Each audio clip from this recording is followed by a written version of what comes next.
자, 그러면 우리 1과목 볼 건데요. 1과목에서는 일단은 먼저 나오는 게 각종 사건, 사고입니다. 그래서 그 개념들 한번 이해해 보도록 하겠습니다. 자, 우리가 교재나 이 화물 운송 종사 이 TS 교통공단에서 제공해주는 교재를 보면은 내용이 굉장히 많은데 그 중에 제가 5분장을 5장 분량을 한 번에 정리해 보겠습니다. 자, 먼저 나오는 게 횡단보도 사고예요. 자, 예를 들어 어떻게 나오냐? 자, 횡단보도를 건너는 중 차량과 충돌하면 어떻게 되죠? 보행사고죠. 자, 근데 횡단보도를 건너던 자전거가 운행자와 충돌했어요. 이걸 보행사고로 볼 수 있을까요? 자, 볼 수가 없다라는 겁니다. 자, 왜? 자전거는 원래 횡단보도를 건너려면 내려서 끌고 가야 되죠. 자, 근데 자전거를 타고 갔다. 이미 자전거도 위법 행위를 저질렀기 때문에 보행사고로 보지 않는다라는 겁니다. 자, 추가로 또 한번 볼게요. 자, 무단횡단 하다가 사고가 났어요. 그럼 보행자 보호 의무 위반을 한 걸까요? 자, 아니라는 거죠. 자, 횡단보도 사고가 나려면은 횡단보도 위에서 일어나야 됩니다. 근데 무단횡단이라는 것 자체는 우리 횡단보도 위에서 일어난 사고를 얘기하지 않죠. 자, 그래서 요거는 횡단보도 사고가 되지 않는다 라고 내용이 나와요. 자, 그래서 우리 요 내용을 우리는 시험에서 어떻게 나오냐, 장소적 여건이다. 자, 이런 식으로 내용이 어렵게 나옵니다. 자, 근데 우리 내용만 놓고 보니까 생각해보니까 맞는 말이네, 이런 내용들이 나와요. 그래서 우리 굳이 외울 필요가 없다라는 거죠. 그래서 우리 사건 사고의 개념 어느 한 개만 잘 잡아두셔도 적용해서 문제를 충분히 풀 수 있다라는 겁니다. 이제 예를 하나 더 들어볼게요. 자, 무면허 운전 사고에 대한 얘기가 나와요. 자, 그럼 뭘까요? 말 그대로 면허가 없는 상태에서 사고가 나야지 무면허 운전사고의 성립 요건이 되겠죠. 자, 여기서는 유효기간이 지나거나 취소처분, 뭐 면허증이 없거나 무면허 개념이 발생하는 것도 당연히 무면허 운전사고로 들어간다 라는 것처럼 우리 이 단어들만 보고도 충분히 문제를 유추해 볼 수가 있다는 겁니다. 자, 조금 더 이제 구체적으로 내용 보면서 한번 연습해 보겠습니다. 자, 사망사고 요건이 나와요. 자, 이렇게 어렵게 뭐 장수 요건, 운전자 과실 피해자 요건 이렇게 나오는데, 자, 내용 한 번만 보셔도 다른 내용이 다 동일하기 때문에 이해가 되실 거예요. 자, 일단 사망사고 요건, 장소적 요건 볼게요. 모든 장소입니다. 자, 도로교통법, 도로상으로 한정하고 있지만 교통사고 처리 특례법이 모든 장소로 확대됐어요. 즉 어떤 장소에서도 차량과 충돌로 인해 사망하셨다 라고 보시면은 이제 사망사고 요건이 장소적으로 이루어졌다라고 보는 게 장소적 요건이고요. 운전자가 실은 운전자가 잘못이 얼마나 있었냐 요거를 따지는 거예요. 그래서 운전자로서 요구되는 업무상 주의 의무를 소홀히 한 과실, 뭐 전방주시 태만이나 이런 것들이 해당되겠죠. 자, 그래서 우리는 뭘 외워주면 되냐? 예외 사항들을 외워주시면 됩니다. 자, 운전자 과실에 해당하지 않는 사망사고 요건은 뭘까요? 자동차 본래 운행 목적이 아닌 작업 중 과실로 피해자가 사망한 경우, 안전사고로 사망한 경우는 우리 사망사고로 보지 않는다, 다른 사고로 적용해서 보겠다라는 거죠. 그리고 운전자의 과실을 논할 수 없는 경우는 운전자 과실에 해당하지 않는다 라고 얘기를 할 수가 있습니다. 자, 피해자 요건도 마찬가지예요. 자, 운행 중에 자동차에 충격돼서 사망한 경우에만 이 피해자, 사망사고 피해자가 발생했다라고 볼 수 있겠죠. 자, 그러면 마찬가지 예외사항 봐야겠죠. 자, 피해자분이 자살하시거나 고의적인 사고로 돌아가셨다. 그런 경우에는 이제 사망사고라고 볼 수 없다라는 거고요. 운행 목적이 아닌 작업과실로 피해자 사망한 경우 마찬가지 안전사고죠. 이런 경우에는 우리 사망사고 요건 중에 피해자 요건에 해당하지 않는다라고 봐두시면 좋을 것 같습니다. 자, 이런 식으로 위반 사고는 계속 내용이 나와요. 장소적 요건, 피해자 요건, 운전자 과실, 시설물 설치 요건입니다. 자, 그럼 신호 지시니까 신호 지시 위반 사고를 어기려면 어떤 장소여야 할까요? 자, 신호기가 설치되어 있는 교차로나 횡단보도여야겠죠. 경찰 공무원이 통제를 하고 있는 와중이거나 규제 표시가 설치된 구역에서 사고가 위반이 돼야지 장소 요건에 해당한다는 겁니다. 자, 그러면 예외사항 볼게요. 진행 방향에 신호가 설치되어 있지 않은 경우, 자, 신호기가 없으니까 신호 지시 위반이라 볼 수 없죠. 신호기 고장이나 황색 전멸 신호등인 경우, 그리고 규제 표지 외에 표지판이 설치된 경우, 자, 이런 예외 사항들을 외워주시면 되고요. 피해자 건도 마찬가지겠죠. 신호 지시 위반 차량에 충돌되어 인적 피해를 입은 경우입니다. 자, 근데 여기서 중요한 거 뭐냐? 인적 피해를 입은 경우라는 거예요. 자, 대물 피해를 입었다? 그럼 다친 사람이 없죠. 그럼 피해자가 없다라는 말이에요. 자, 그래서 이렇게 됐을 때는 피해자 요건에 해당하지 않는다 라고 봐주시면 되겠고요. 운전자 과실도 마찬가지예요. 뭐 고의적이나 의도적, 부주의에 의한 과실은 신호 지시라고 보지만 불강력적으로 내가 신호를 잘 서 있는데 뒷차가 나를 추돌해서 선을 넘어가 버렸어요. 그런 경우에는 우리가 신호 지시를 했다라고 보지 않는다라는 거죠. 자, 시설물 설치 요건도 이런 식으로 뭐 설치한 신호, 교통 안전 표지 있는 곳에서 얘기를 하는데, 자, 특별한 게 있습니다. 우리 아파트 단지 등 특정 구역 내부의 소통 안전을 목적으로 자체적으로 설치된 경우가 있죠. 이 아파트 출입구, 그 출구, 그리고 오른쪽으로만 주행해야 되는 도로, 이런 것을 아파트 자체 내에서 정해놨다. 근데 이거는 설치 권한이 없기 때문에 자가 설치를 했다라고 볼 수 있겠죠. 그래서 이런 경우에는 신호 위반 사고다라고 보지 않는다는 거 잘 알아두시면 되고요. 중앙선 침범도 마찬가지예요. 장소 요건은 중앙선 있는 곳에서 일어나야겠죠. 예외사항도 당연히 마찬가지일 거고요. 피해자 요건도 중앙선 침범으로 인해서 사람이 다쳐야지 피해자가 있죠. 그래서 대물 피해만 입은 경우에는 피해자가 없기 때문에 예외로 보는 거고요. 운전자 과실, 자, 신호 위반이랑 똑같죠? 자, 이것도 신호 위반이랑 똑같습니다. 이것도 불가항력적이다라고 볼 수 있겠죠. 자, 신호 위반한 차가 나를 쳐가지고 내가 중앙선을 넘어가 버린 경우도 있겠죠. 이런 경우에는 우리가 중앙선 침범 사고다라고 보지 않는다라는 거죠. 시설물 설치 요건도 마찬가지예요. 중앙선이 있어야겠죠.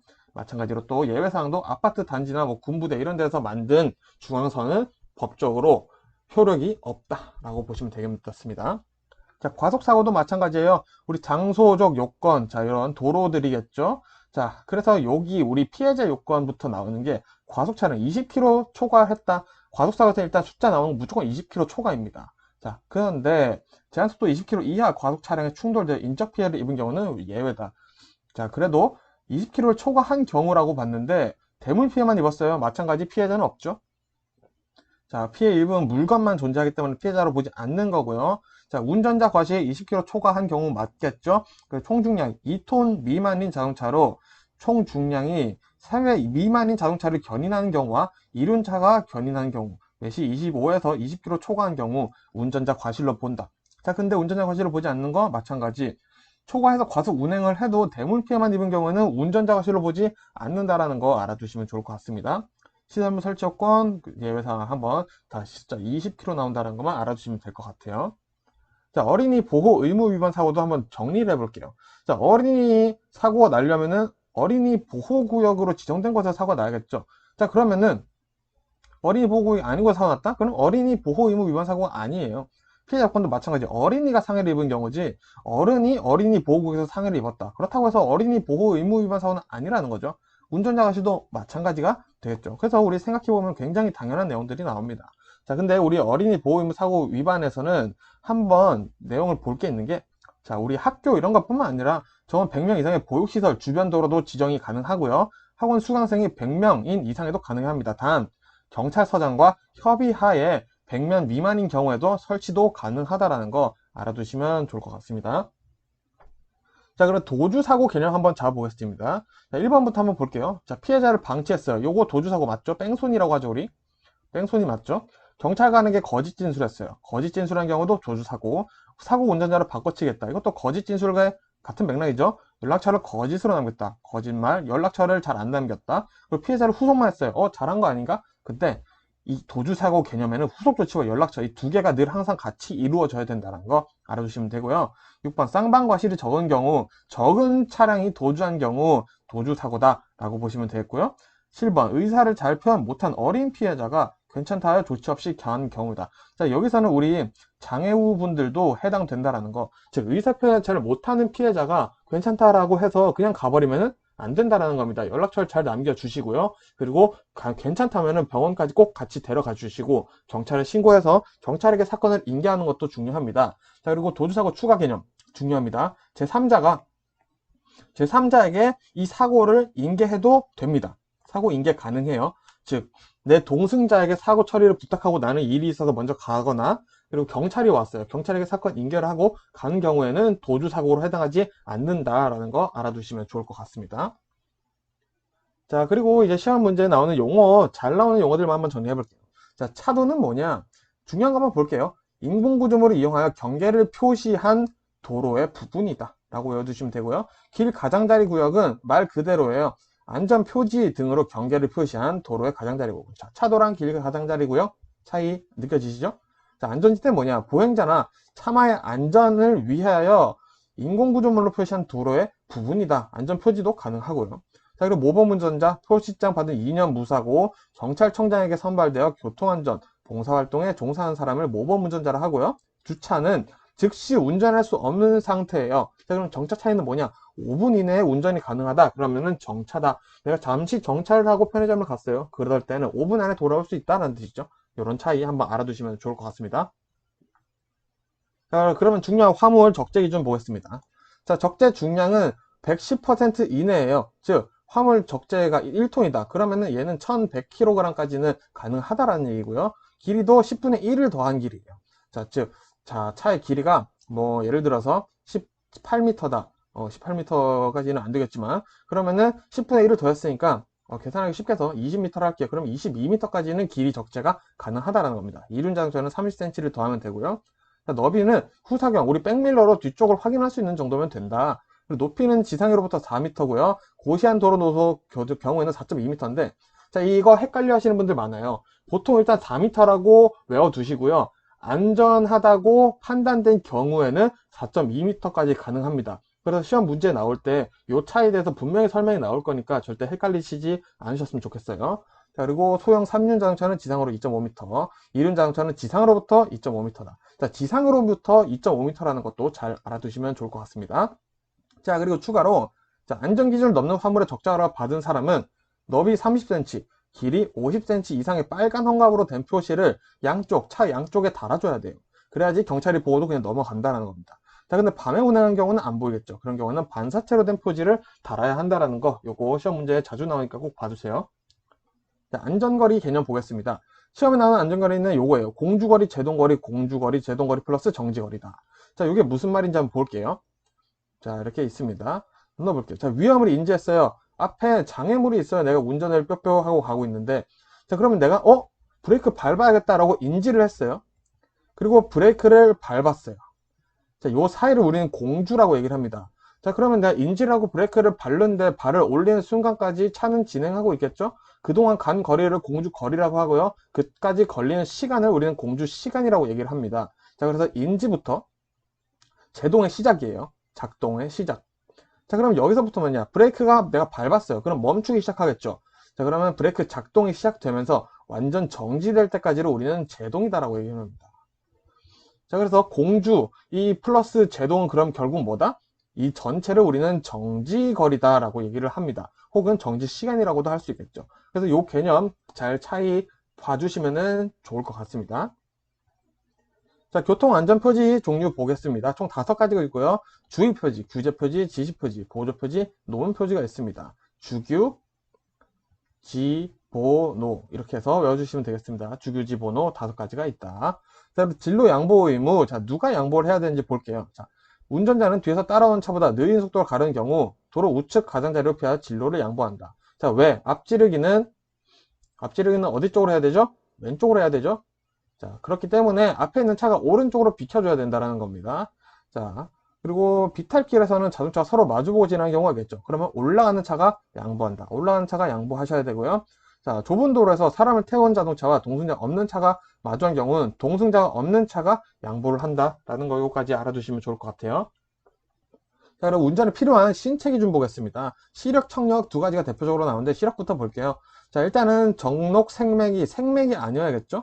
그리고 일종 운전면허 같은 경우에는 두 눈을 동시에 뜬 평균 시력이 0.8 이상이어야 하고요. 두 눈이 각각 0.5는 넘어야 한다라는 게 나옵니다. 자, 근데 예를 들어 한쪽 눈을 보지 못하시는 분이라면은 다른 한쪽 눈이 0.8 이상이어야 하고요. 수평 시야가 120도, 수직 시야가 20도, 중심 시야 20도 내에 암점 또는 반맹이 없어야 한다라는 기준이 있습니다.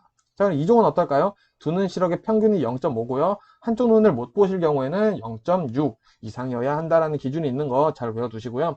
청력 같은 경우에는 55dB입니다. 자, 보청기를 쓰시는 분은 40dB 이상의 소리를 들을 줄 아셔야 된다라는 테스트 알아두시면 좋을 것 같고요. 자, 이런 경우에는 제일 대형면허, 특수면허 취득자의 청력은 해당된다라고 보시면 좋을 것 같고요. 추가로 뭐 신체상 정신장 장애가 없어야 된다. 말이 꼬이네요. 자, 근데 신체 장애 정도에 적합하게 제작 승인된 자동차를 사용할 경우에는 가능하다라는 거 같이 봐두시면 좋을 것 같습니다. 자, 이제 신호기 볼 건데요. 우리 다 아는 내용이라서 신호기 중요한 것만 보겠습니다. 황색 등화의 전멸, 적색 등화의 전멸인데 이 차이가 뭐냐? 황색 등화가 전멸하고 있는 신호등이 있죠. 자, 그럴 경우 차만은 다른 교통 또는 안전 표시에 주의하면서 진행을 하는데 적색 등화도 마찬가지예요. 안전에 주의하면서 진행을 하는데 그 직전에 횡단보도나 정지선이 있다 라고 하면은 일단 무조건 일시 정지한 후에 안전을 파악하고 진행을 해야 된다는 차이 있다는 거예요. 두 개 차이 꼭 잘 알아두시길 바랍니다. 헷갈리시면 안 돼요. 자, 최저 속도 보겠습니다. 자, 일반 도로에서 편도 1차로다 60km, 최고 60, 최저 속도는 없고요. 매시 2차로다 80까지 된다 라고 알아두시면 되고요. 자, 고속도로가 자주 나오겠죠. 1차로는 80이다, 2차로는 최고 100, 그리고 최저는 50이다. 고속도로는 다 50이에요, 최저가. 근데 여기서 80인 경우가 있어요. 누구냐? 적재 중량 1.5톤을 초과하는 화물자동차, 특수자동차, 위험물 운반자동차, 건설기계, 이 친구들은 고속도로에서 최고속도 80km로 제한된다 라고 알아두시면 되겠고요.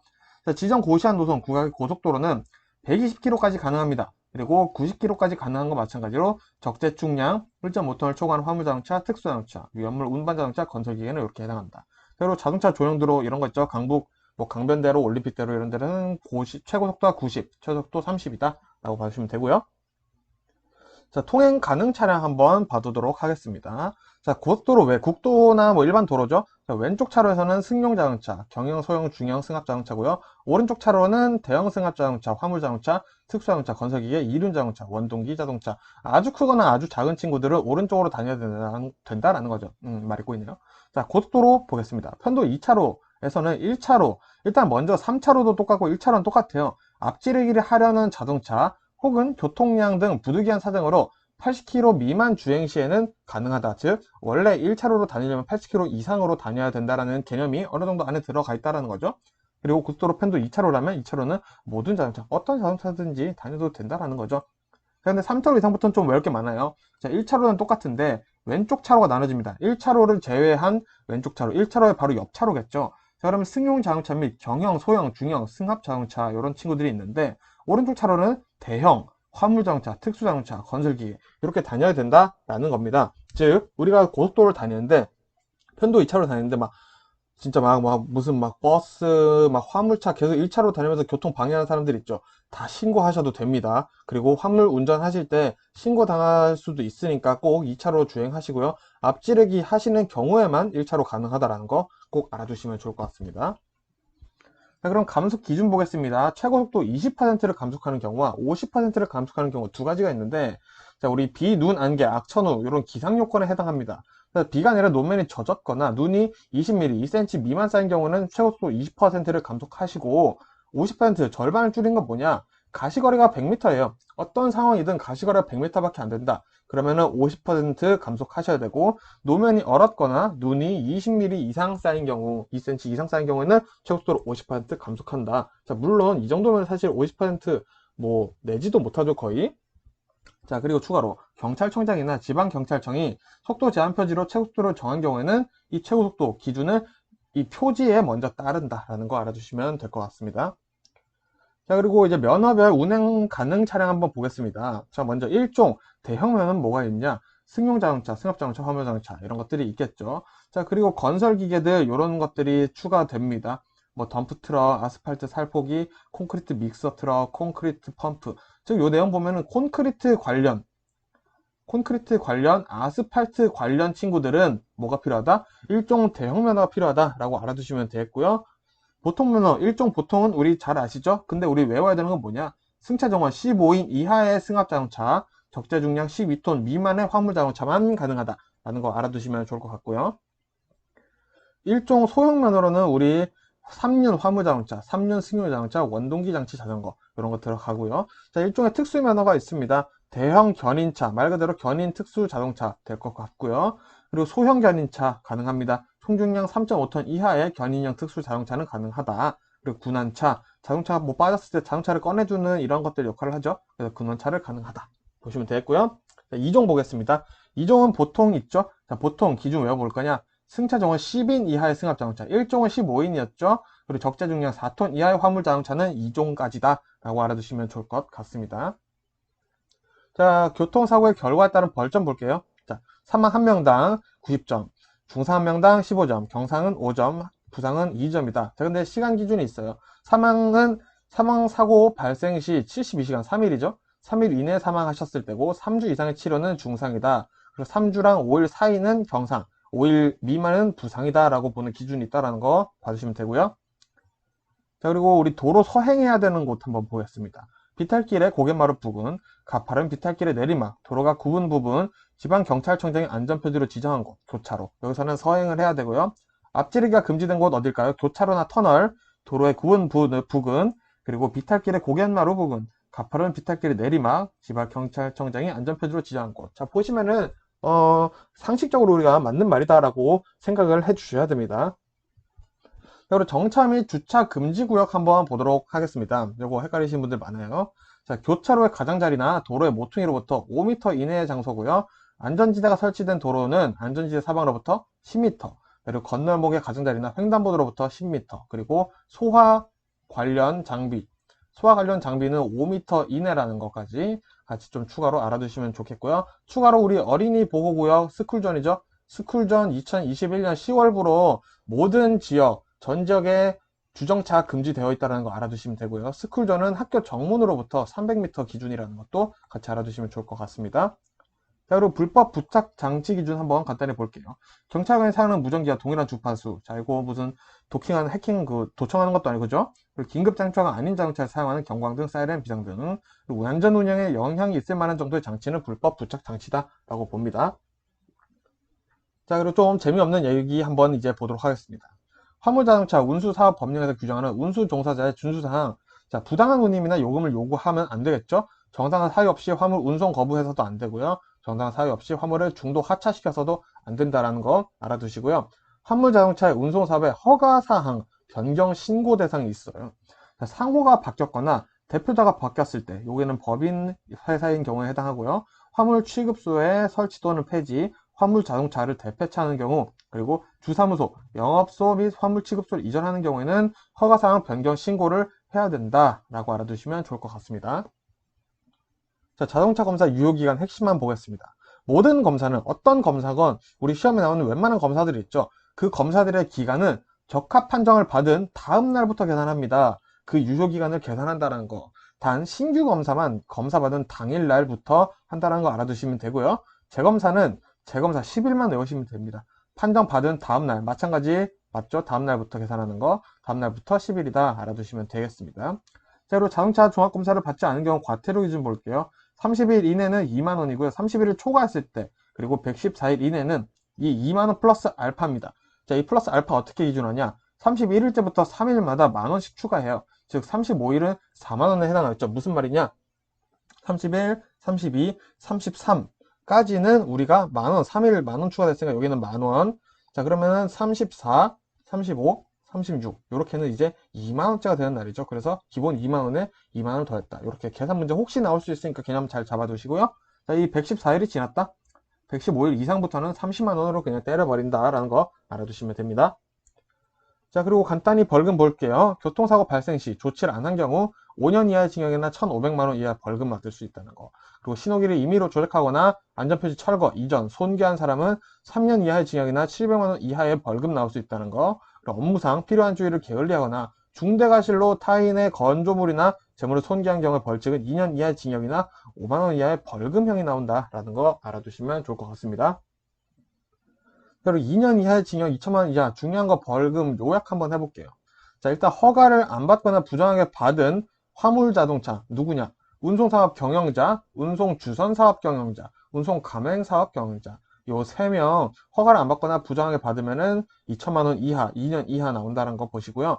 자가용 화물차를 유상으로 돈을 받고 화물 운송용에 제공을 한 거예요. 혹은 임대를 해준 경우죠. 이런 경우도 마찬가지고요. 자동차 관리 사업자와 뇌물을, 금품을 주고받은 운송사업자나 운수종사자 마찬가지 이렇게 나오고요. 규정을 위반하여 사업을 양도하거나 명의 이용금지 의무를 위반한 자는 2년 이하의 징역, 2천만 원 이하 벌금 나온다는 거 봐두시면 좋을 것 같습니다. 그럼 우리 궁금하기도 한 거죠. 과징금 모아서 어디다 쓰냐? 일단 첫 번째 핵심은 터널입니다. 터널이 아니라 터미널입니다. 자, 1번부터 볼게요. 벽지 노선이나 그 밖에 수익성이 없는 노선으로 대통령이 정하는 노선을 운행하여 생긴 손실의 보전, 이런 데 쓰는구나. 그리고 운수 종사자 양성, 교육, 그 밖에 자질 향상을 위한 시설과 운수 종사자에 대한 지도 업무를 수행하기 위한 시설, 건설 및 운영, 이렇게 교육하는 데도 쓰는 거고요. 그리고 지방자치단체가 설치하는 터미널을 건설하는 데 필요한 자금 지원, 터미널 시설 확충, 여객자동차 운수사업 경영 개선이나 그 밖에 여객자동차 운수사업 발전을 위한 필요한 사업에 우리가 낸 과징금들을 쓴다 라는 거 봐주시면 되겠습니다. 자, 그리고 자동차 말소 등록사유 자주 나오는 거 볼게요. 자, 자동차 제작, 판매자 등에 반품한 경우 말소해야 되고요. 촬영 초과된 경우 말소해야 되고요. 수출하는 경우, 그리고 자동차 본래기능 회복할 수 없거나 멸실된 경우, 그리고 교육이나 연구 목적의 자동차가 추가된다라는 거, 이럴 때 말소해야 된다라는 거. 그리고 이 말소는 사유가 발생한 날부터 1개월 이내 하셔야 되고요. 추가로 자동차의 번호판 봉인은 우리 시도지사가 한다는 거, 그래서 그냥 추가로 하나 같이 외워둘게요. 그리고 화물의 기준 한번 보겠습니다. 화물이라는 것은 폭발성, 인화성, 부식성, 혐오감을 주는 동물, 악취가 나는 수산물, 이렇게 약간 택배로 보내기 힘든 개념들이죠. 그리고 화주 한 명당 화물의 중량이 20kg 이상이거나 용적이 4만 세제곱미터 이상인 거, 부피인 거죠. 이거는 세제곱미터니까. 이런 경우에 우리 화물이라고 얘기를 하고요. 뭐 합판, 강목 등 건축기자재, 기계, 기구류 등 공산품 이런 것들을 우리는 화물이라고 얘기를 한다. 봐주시면 좋을 것 같고요. 운송 약관 보겠습니다. 운송사업자는 운송약관을 신고하고자 할 때는 운송약관 신고서를 관할관청에 제출해야 돼요. 자, 그리고 운송사업자는 운송약관을 미리 정해서 국토교통부 장관, 누구? 국토교통부 장관에게 신고를 해야 되고요. 이 운송약관을 정해서 신고하죠. 운송약관은 뭐가 들어가 있어야 되냐? 손해배상 및 면책에 관한 사항이 기재되어 있어야 된다라는 거 연결해서 외워주시면 좋을 것 같습니다. 자, 그리고 끝으로 대기 환경 보전 법령 보고 마무리하겠습니다. 자, 여기는 세 가지 목적이 있어요. 먼저 예방, 관리, 건강 차원이 있습니다. 예방은 국민 건강이나 환경 오염을 예방하겠다. 그리고 대기 환경 지속 가능하게 관리와 보존하겠다. 그리고 건강, 모든 국민이 건강하고 쾌적한 환경에서 생활할 수 있게 대기 환경 보전 법령을 시행하겠습니다. 라고 얘기를 하는 거죠. 자, 여기서 관련 용어들 시험에 그럼 뭐가 나오냐? 자, 대기 오염 물질 뭘까요? 대기 오염의 원인이 되는 가스나 입자상 물질. 자, 가스는 기체고요. 입자상 물질은 고체인 거죠. 그래서 이 차이도 잘 봐두시면 좋아요. 자, 가스, 기체죠. 물질이 연소나 합성, 분해되면서 발생하는 기체상 물질이다. 매연은 뭘까요? 연소할 때 생기는 유리탄소가 주가 되는 입자상 물질이다. 고체네요, 매연은. 자, 검댕 연소할 때 생기는 유리탄소가 응결하여 생기는 입자상 물질이다. 자, 검댕도 고체죠. 저공해 자동차, 대기오염 물질을 배출이 없는 자동차나 허용 기준보다 적게 배출한 자동차를 우린 저공해 자동차라고 얘기를 하고요. 공회전 제한 장치라는 게 있어요. 차에서 배출되는 대기오염 물질을 줄이고 연료를 절약하기 위해 자동차에 부착하는 장치입니다. 그래서 이 공회전 제한 장치 명령을 할 수 있는 차들이 있는데요. 택시, 그리고 버스, 그리고 1톤 이하의 택배차. 1톤 이하의 택배차는 공회전 제한 장치를 붙이라고 허락을 받는 게 아니죠. 명령할 수 있다는 거 같이 알아두시면 좋겠습니다. 자, 근데 이제 이 저공해 자동차로서의 개조 명령이 또 있어요. 근데 요거를 위반했을 때는 300만원 이하의 과태료 나온다라는 거 같이 봐두시면 좋을 것 같습니다. 자, 이렇게 해서 1과목에서 중요한 것들에서도 또 중요한 것들을 제가 추려봤는데요. 완벽한 합격을 하시기 위해서는 이 영상을 기본으로 하시고 제가 올려둔 이제 영상들을 꼭 함께 같이 봐주셨으면 좋겠습니다. 그래야지 분명히 더 우리 합격하실 수 있고요. 합격 점수가 60점이기 때문에 굳이 100점을 받으려고 노력하실 필요는 없기 때문에 이 말씀드린 내용만큼은 꼭 외워주셔야지 그래도 우리가 60점은 넘을 수 있다는 거 말씀드리면서 저는 또 2과목으로 인사드리도록 하겠습니다. 반갑습니다. 돌집사TV입니다. 자, 이번 시간에는 2과목 한번 또 빠르게 핵심만 보도록 하겠습니다. 자, 먼저 나오는 내용입니다. 자, 우리 1과목에서도 봤었던 건데 좀 추가되는 내용이 있어요. 자, 고속도로 제한 차량 한번 보겠습니다. 축하종은 10톤 초과고요. 총 중량은 40톤 초과라는 거 두 개 외워주시고요. 우리 길이, 적재물을 포함한 차량의 길이가 16.7m 초과해서는 안 되고요. 폭은 적재물을 포함한 차량의 폭이 2.5m 초과. 그리고 높이는 적재물을 포함한 차량 높이가 4m 초과해서는 안 됩니다. 근데 안전하다고 판단된 경우는 4.2m까지 가능하다라는 거 알아두시고요. 자, 모래, 흙, 자갈, 쓰레기 운반하면서 덮개가 없는 경우, 그리고 적재물, 파산품, 낙하, 우려 차량, 그리고 저속 차량, 50km 미만 차량은 안 되고, 이상기후 시에 연결 차량 안 된다. 뭐 풀카고, 트레일러 이런 애들은 고속도로 올라오시면 안 된다라는 얘기하고 있고요. 운행 요령은 간단한 얘기예요. 그래서 뭐 당연히 뭐 규정속도 준수하고 정량 적재, 그리고 운전자 운전 컨디션을 중요해야 되고요. 휴식을 잘 해야 된다 이런 얘기 나올 거고요. 안전사고에 대한 점검을 늘 항상 해야 된다. 뭐 이런 내용들이 시험 문제에 나오고 있으니까 뭐 읽어보시고 맞는 말이다 라고 생각하시면 충분히 판단할 수 있고요. 우리 상차 전, 시, 후 요거 한 번만 좀 보고 갈게요. 우리 상차 전에는 배차 지시를 받아야 돼요. 그리고 상차지와 도착지 통보를 받습니다. 그리고 중량을 확인해요. 상차 시에는 이제 안전하게 실었는지 확인과 그리고 손해 여부 그리고 봉인 번호들을 체크를 합니다. 그리고 상차를 다 한 다음에는 한 번 더 체크를 해요. 도착 장소와 도착 시간을 재확인하고요. 이제 게이트에서 전산 정리를 한다라는 거이고 상차 전시 후 한번 꼭 외워주시면 좋을 것 같고요. 자, 운송물의 인도일 보겠습니다. 일반 지역은 보통 이틀이고요. 도서 상간벽지는 3일이다. 알아두시면 되고요. 운송물의 멸실이나 훼손 시 책임 내용은 보통 이런 내용들이 나와요. 우리가 생각해 봤을 때 물건이 만일에 고장났어요. 내가 마우스를 주문했는데 마우스가 부셔졌어요. 그러면은 이거를 고칠 수 있다면 고쳐줘야 되는데 만약 고칠 수 없다 라고 하면은 그 금액을 산정해서 내가 돌려받아야겠죠. 근데 뭐 가방에 손잡이가 좀 찢었어요. 근데 이거는 고칠 수 있잖아요. 그죠?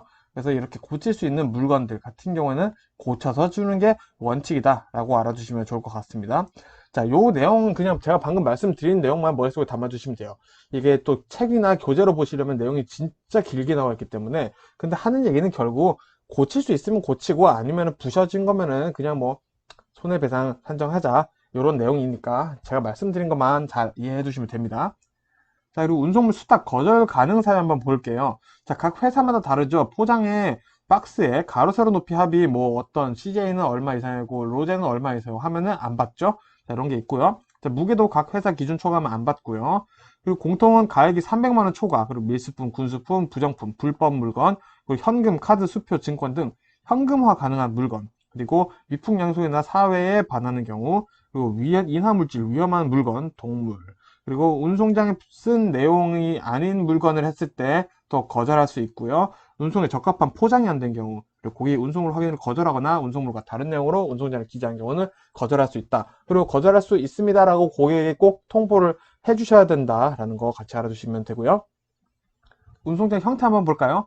기본형, 보조형, 스티커형이 있는데 자, 보조형은 동일 수하인에게 다수의 화물이 배달될 경우가 있겠죠. 한 명에게 뭐 몇십 개가 된다. 그런 경우는 이제 보조형 운송장을 써주시면 되고요. 이 스티커형에는 요거만 알아두시면 됩니다. BDI, 전자문서 교환 시스템이 갖춰져 있어야 한다라는 거 알아두시면 되고요. 운송장은 정중앙 상단에 부착한다. 자, 요쯤이라는 거죠, 운송장. 그리고 운송장 부착은 뭐 운송장을 붙이기 어려운 형태가 있을 수 있겠죠. 그런 경우에는 박스에 넣어서 배송한 다음에 운송장을 붙일 수 있는 박스에 포장을 한다. 뭐 이렇게 되어 있습니다. 자, 운송장의 역할 한번 볼게요. 이 운송장이라는 것 자체는 결국 계약서와 화물 인수증, 그리고 영수증, 그리고 배달에 대한 증명서, 그리고 행선지 분류 정보. 이거는 작업을 할 때 운송장을 보수할 수 있겠죠. 자, 그리고 수입금 관리 자료로 된다는 거, 그리고 정보 처리 기본 자료, 어디로 얼마나 물건이 제일 많이 가는지 이런 것들을 운송장을 통해서 알아볼 수 있다는 거죠. 자, 그럼 이 운송장에는 뭐가 써 있냐? 운송장 번호 써 있고요. 우리 바코드 있습니다. 우리 운송장 오늘부터 택배 받아보시거나 이럴 때 잘 보시면 다 나와 있고요. 송화인 주소 성명 번호 있고요. 주문 번호 있죠. 그리고 화물명, 화물의 가격, 화물의 크기, 그리고 운임 지급 방법, 뭐 선불인지 후불인지 착불인지, 그리고 운송 요금, 발송지, 도착지 이렇게 나와 있다라는 거 우리 경험을 살면서 같이 알아봐 주시면 좋을 것 같고요.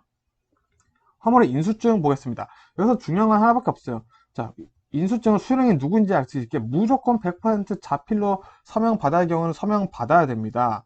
자, 그리고 수령인과 수하인이 다른 경우가 있겠죠. 그럴 때는 수하인과의 관계를 꼭 기재를 해주셔야 됩니다. 뭐 동거인이라든지 아들이라든지 엄마라든지 이렇게 꼭 써주셔야 되는 거. 이 두 개는 절대로 잊으시면 안 되고요.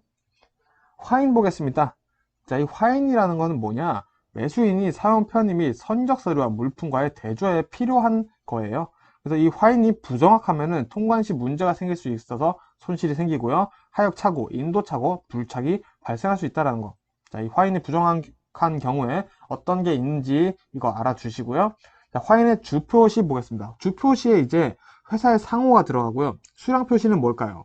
자, 이거는 이 개수가 몇 개인지가 아니라 총 100개 중에 지금 요 박스는 12번째입니다 라는 표시를 하는 거예요.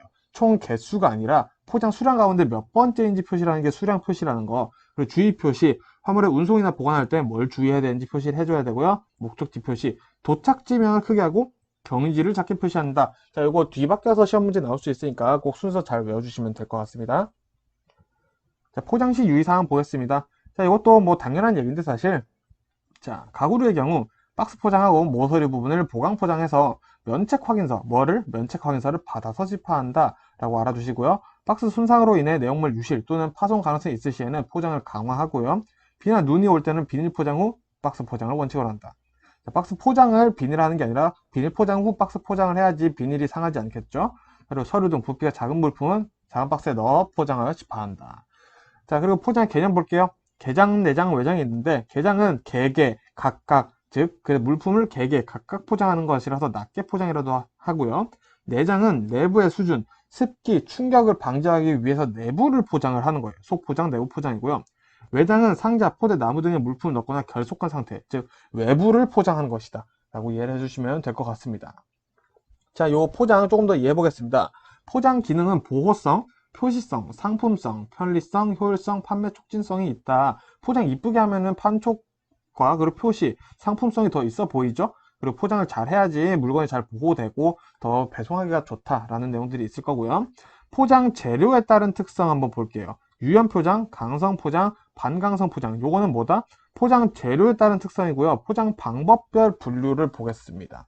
자, 방수 포장 뭐 이렇게 있는데, 자, 방수 포장은 방수포를 어디? 외부에 설치한다. 물이 아예 들어가는 것을 방지하는 게 방수고요.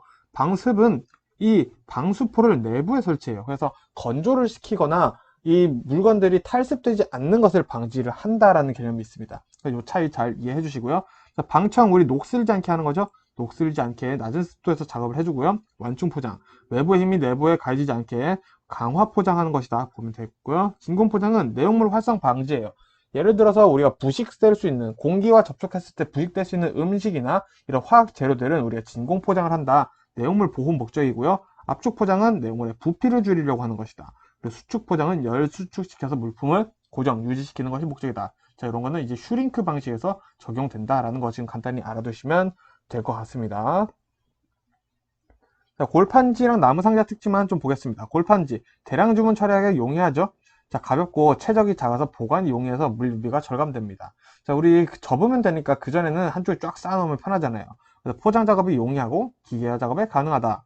대량 상품품 포장이 용이하다 라는 장점이 있고요. 나무 상자는 조금 단단하죠. 그래서 재료 확보가 비교적 쉽다라는 겁니다. 이거는 재료 확보가 용이하고 조립이 쉽다. 재활용하기 좋긴 좋죠. 그리고 강도가 있기 때문에 골판지보다는 귀중품, 중량물 등을 적재하기에는 나무 상자가 더 좋다라고 한번 생각해 주시면 좋을 것 같습니다.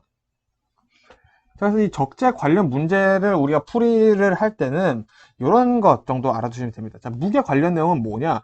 적재 하중을 초과하지 않는다, 안전하게 적재한다, 적재 하중을 절대 넘지 않는다. 이런 식으로 나올 거고요. 적절함에 대한 내용이 나와요. 높이 쌓지 않는다, 무게 중심은 중심으로 가운데로 잡는다, 어느 쪽에 치우치지 않는다, 이런 적절하게 되었는지 그런 내용들이 나올 거고요. 안정성. 자, 둥근 물건은 어떻게 해야 될까요? 포장을 해야겠죠. 그냥 둥글다고 하면은 물이 막 굴러다니다가 어디 튀어나가죠. 그리고 볼트처럼 작은 물건은 포장 후 적재한다. 이런 내용들이 계속 나와요. 그리고 안전성, 안전한가, 안전사고를 유의하고 있는가, 낙하물은 유의했는가, 우리 포박은 잘 했는지, 시야 확보는 잘 되었는지, 이런 내용들이 계속 나오니까 우리가 상식적으로 풀 수가 있고요. 편리성, 가능한 기계를 이용한다, 이런 내용이 납니다. 자, 그래서 편리성에서 나올 수 있는 문제가 수작업, 기계 작업이에요. 자, 수작업 보시면 우리 두뇌 작업, 머리를 써야 되는 작업이나 소량 취급 작업, 그리고 불규칙한 형태의 화물 작업 막 이렇게 생겼어요. 이런 거는 사람이 하는 게 낫죠. 근데 기계 작업은 단순 작업, 표준화된 화물 작업, 그리고 무거운 것들은 이제 기계를 시키는 게 좋겠죠. 그래서 우리 편리성은 이 기계 작업을 한다라는 내용 같이 나올 수도 있으니까 알아봐 주시면 좋을 것 같고요. 자, 화물 적재 관련해서 조금 더 말씀드리자면은 뭐 진짜 당연한 얘기들이 나와요. 몇 개만 읽어볼게요. 볼트 같은 세밀한 물건은 상자에 넣어서 적재를 하는 게 좋겠죠? 자, 굴러다니면 안 되겠죠. 그리고 화물 결방은 중요한 작업이죠. 그러면은 신경 써서 작업해야 되겠죠. 자, 그리고 컨베이어 벨트 위에 올라서 작업을 해도 될까요? 당연히 안 되겠죠. 이런 내용들이 나와요. 한번 더 볼게요. 자, 물품을 들 때는 허리를 펴고 들어야 됩니다. 물건은 하체로 드는 거죠. 가능한 물건을 신체에 붙여서 들고요. 자, 화물은 가급적 세우지 않고 눕혀둔다라는 내용, 이 정도만 조금 더 알아주면 좋을 것 같고요. 자, 화물 취급 입출구할 때 우리 어떻게 해야 될까요? 바닥이나 통로가 미끄러우면 당연히 안 되겠죠. 시야가 확보도 잘 돼야겠죠. 늘 안전이 최우시 돼야 된다는 거 알아두시면 좋고요. 위험물, 독극물, 주유 취급 관련해서는 누수, 누유되면 당연히 회수 조치하고요. 주변을 잘 정리하고 취급을 하는 게 좋겠죠. 그리고 방호 수단을 구비하고 안전조치에 각별히 신경 써야 된다. 뭐 이런 내용들이 계속 나오니까 굳이 외우실 필요는 없겠다라고 보시면 좋을 것 같아요. 자, 그럼 이제 파손 사고, 이제 택배 사고 한번 보겠습니다. 자, 파손 사고 왜 일어날까요? 지팟이 화물에 포장 불량이거나 무분별하게 막 쌓았거나 상하차시 내가 막 집어 던진 그런 낙하 때문에 파손 사고가 일어납니다. 그래서 우리 어떻게 하면은 이 파손 사고가 안 일어나냐? 지팟이 고객에게 내용물의 정보를 듣고 포장 상태를 잘 확인하기, 그리고 가볍거나 가깝더라도 화물 함부로 취급하지 않기, 그리고 사고 위험이 있는 물품은 안전박스에 적재하거나 별도로 적재하기, 충격이 약한 화물일수록 유의사항을 표시하고 보강 포장하기, 이런 내용들이 당연히 맞겠죠. 자, 우선 파고 더러워지는 거죠. 김치, 젓갈, 한약류 때문에 생깁니다. 그래서 이런 것들은 안전박스에 적재해서 위험으로부터 격리를 하고요. 증량물은 하단에, 경량물은 상단에 적재 규정을 준수한다. 자, 분실사고 왜 일어나냐? 차량을 이석할 때 화물이 도난되는 경우가 많아요. 그리고 화물 적재 시 인수자 확인이 부실하거나 수량 미확인, 그리고 송장이 2개 부착된 화물이 집하는 경우에는 이게 물건이 헷갈려서 잘못 갈 수도 있다는 거죠. 그래서 이 분실사고는 운송장, 화물 수량 잘 확인하시고요. 이석 시 꼭 문 잘 잠그고 다니시고, 인수자 확인은 인수자 직접 서명하게 한다라는 내용 다시 한번 나오니까 잘 봐주시면 좋을 것 같습니다. 자, 그럼 이제 좀 재미없는 얘기 보도록 하겠습니다. 화물 운송의 책임과 한계 볼게요. 자, 사업자가 손해배상 면책 사유, 사업자의 이 화물 운송, 이 택배가 잘못되더라도 사업자가 책임지지 않는 경우가 있다는 거죠. 뭐냐? 첫 번째, 이사 화물이 결함, 자연 소모됐거나, 이사 화물의 성질에 의해 발화, 폭발, 부패됐거나, 법령 또는 공권력으로 인한 운송의 금지, 몰수, 압류 등이 있고요. 선제지배나 불강력적인 경우에는 사업자가 굳이 손해배상을 할 필요가 없다라는 내용 되어 있습니다. 자, 그래서 이사 화물이 고객의 책임이 아닌 상태로 멸시 등으로 훼손된 경우에는 마찬가지로 사업자도 고객에게 이 운임, 돈을 달라고 할 수가 없어요. 고객의 책임이 아니잖아요. 그래서 또 사업자가 만약에 운임을 받은 경우다 그러면은 고객에게 또 돌려줘야 된다라는 얘기가 또 고객 입장에서 나올 수 있고요. 이 고객은 사업자에게 멸실, 훼손에 대한 사고 증명서를 1년 안에 요구하시면 된다는 거 잘 알아두시면 될 것 같습니다. 자, 그럼 요거 볼게요. 자, 사업자의 책임이에요. 요거 헷갈려 하시는 분들 많으시더라고요. 자, 사업자의 책임으로 이 사업을 당일 해제 통지한 경우에 손해배상이죠. 자, 인수일 2일 전에 해제했다? 계약금 100, 2배죠? 하루 전이다. 4배 돌려줘야 되고요. 당일 해제했다. 6배. 당일에도 해제 통지 안 했다. 그럼 10배 돌려줘야 된다. 누가? 고객에게 사업자가 손해배상을 해야 된다는 거죠. 그래서 요거 헷갈리시면 안 됩니다. 자, 그리고 팔레트 화물 붕괴 방지 요령 한번 보겠습니다. 시험에 펠릿이라고 나올 수도 있고 팔레트라고 나올 수도 있어요. 자, 우리 팔레트라는 거는 이 화물 바닥에, 아이고, 자, 이 팔레트라는 것은 우리 바닥에 이렇게 나무 팔레트 이렇게 깔아놓고 그 위에 적재를 하는 것들을 얘기를 하죠. 근데 이 팔레트 사이에 틈이 생길 수 있다는 겁니다. 그 틈을 어떻게 메꾸냐? 자, 이 팔레트 틈하고 있는 여러 두께의 발포스티판, 여러 두께입니다. 두께가 다 다를 수 있다는 거죠. 여러 두께 발포스티판을 이용하여 없앤다. 첫 번째. 그리고 팔레트가 얽히지 않게 사이사이에 합판을 사이에 넣는다. 그리고 팔레트의 틈은 에어백을 사용해서 없앨 수도 있다. 요거 잘 외워두시고요. 자, 그리고 이제 이 팔레트 이제 어떻게 고정을 하는지 방식대로 한번 보겠습니다. 먼저 스트레치 방식이 있어요. 플라스틱 필름으로 팔레트에 화물을 감아서 고정한다. 자, 랩으로 칭칭 감는 느낌이 들 수도 있고요. 자, 주연 어프 방식. 팔레트의 가장자리를 높게 하여 화물이 안쪽으로 쏠려 갈라짐을 방지한다. 자, 화물들을 이렇게 쌓은 경우, 자, 이렇게 있다고 가정하겠습니다. 자, 그러면은 이 하중들이 다 가운데로 기울여 놓는 거예요. 자, 그러면은 이 가운데 있는 녀석으로 무게가 중심이 되겠죠. 그러면 어쨌든 안전하다, 갈라짐을 방지할 수 있다라는 게 이제 주연 어프 방식이고요. 풀 붙이기 접착 방식은 말 그대로 붙이는 거예요. 바닥에 풀을 붙여가지고 붙이는 겁니다. 그래서 미끄럼에 대한 방지를 할 수 있다는 거죠. 그 대신 뗄 때 당연히 조심해야겠죠. 그리고 아까 말씀드렸던 슈링크 방식인데 이렇게 터널이 있다고 가정할게요. 컨베이터 벨트가 이렇게 슝슝 하고 들어갑니다. 자, 근데 여기에 이제 열추수식 필름, 플라스틱 필름을 씌우는 거예요. 이 슈링크 터널을 쭉 지나가니까 이 필름이 이 안에 있는 여러 가지 화물들을 꽉 잡아주는 거죠. 수축이 되면서. 그래서 이 내용을 이제 슈링크 방식이라고 한다. 슈링크 터널을 통과할 때 열을 가해 팔레트와 이 플라스틱 필름을 밀착시켜서 고정한다 라는 게 슈링크 방식이다 알아두시면 되겠습니다. 자, 그리고 컨테이너 용어 및 운송 방법 내용 잠깐 말씀드릴게요. 자, 우리 피기백, 버디백, 피시백이 있는데 피기백은 말 그대로 그냥 열차예요. 기차입니다. 기차로 운송하는 거, 기차 앤 트럭. 요거를 우리 피기백이라고 얘기를 하고요. 버디백, 우리 버디버디 막 날아다니던 옛날에 메신저 있죠? 그래서 날아다니니까 항공이에요. 비행기로 적재하는 거. 비행기 앤 트럭이고요. 피시백, 우리 피시 물고기죠. 근데 여기서 물론 스펠링 그 피시는 아니지만 물고기 잡으려면 뭘로 해야 되죠? 배로 해야 되죠? 그래서 배와 트럭으로 하는 게 피시백이다. 요 세 개 잘 외워두시면 좋을 것 같습니다. 자, 그러면 트레일러의 종류 한번 보도록 하겠습니다. 잘 나오는 친구 4개 보도록 할게요. 자, 우리 풀 트레일러입니다. 풀. 자, 트랙터와 트레일러가 분리되지 않고 트랙터도 적재함이 있어요. 자, 그래서 요거를 우리 풀 트레일러라고 얘기를 합니다. 보통 이렇게 되어 있죠. 자, 총 하중은 트레일러만으로 지탱이 되고요. 적재량, 용적 모두 세미 트레일러보다 풀 트레일러가 더 유리하다라는 장점을 가지고 있습니다. 자, 그렇다면은 이 풀 트레일러는 뭐냐? 자, 파이프나 H 형광 등 기둥이나 장착물들이 있죠. 그런 것들을 수송할 때 이륜 트레일러로 트레일러 길이 조절이 가능하다는 거예요. 그래서 예를 들면은 요겁니다. 근데 위에 거랑 차이가 뭐가 다르냐고요? 자, 요거를 뗄 수가 있어요. 자, 그럼 요렇게 연결돼 있겠죠. 이렇게 그냥 판이 있겠죠. 자, 근데 요 길이 조절이 가능하다라는, 길면은 이 사이를 더 뛸 수 있다라는 거예요. 그래서 요 평소에는 그냥 혼자 다니는 것처럼 보이는 게 이제 폴트레일러, 등껍질이 없는 게 폴트레일러다. 그래서 뭐 장착물, 기둥 이런 것들을 실어서 다닐 수 있다. 길이 조절이 가능하다라는 거 알아두시면 좋을 것 같고요. 자, 세미 트레일러. 트레일러를 트랙터에 연결하는 일반적 트레일러예요. 그래서 자파 수송은 벤형, 중량물은 세미 혹은 중저상식으로 한다라는 거. 요거를 알아두시면 좋을 것 같습니다. 자, 그러면은 이 돌리는 뭐냐? 자, 세미 트레일러와 조합하여 풀 트레일러로 하기 위한 공구라고도 볼 수 있고요. 일축 트레일러라고도 볼 수 있습니다. 자, 이렇게 해서 차가 이랬으면은 이렇게 거는 거죠. 이렇게 수레바퀴처럼 바퀴가 하나 있고 차 붕붕 가는, 이렇게 여기다 거는 거, 이거를 돌리라고 얘기를 하고요. 이 공구 이거를 연결시키는 것도 돌리라고 얘기를 한다 라고 알아두시면 될 것 같습니다. 자, 그럼 트레일러의 장점은 뭘까요?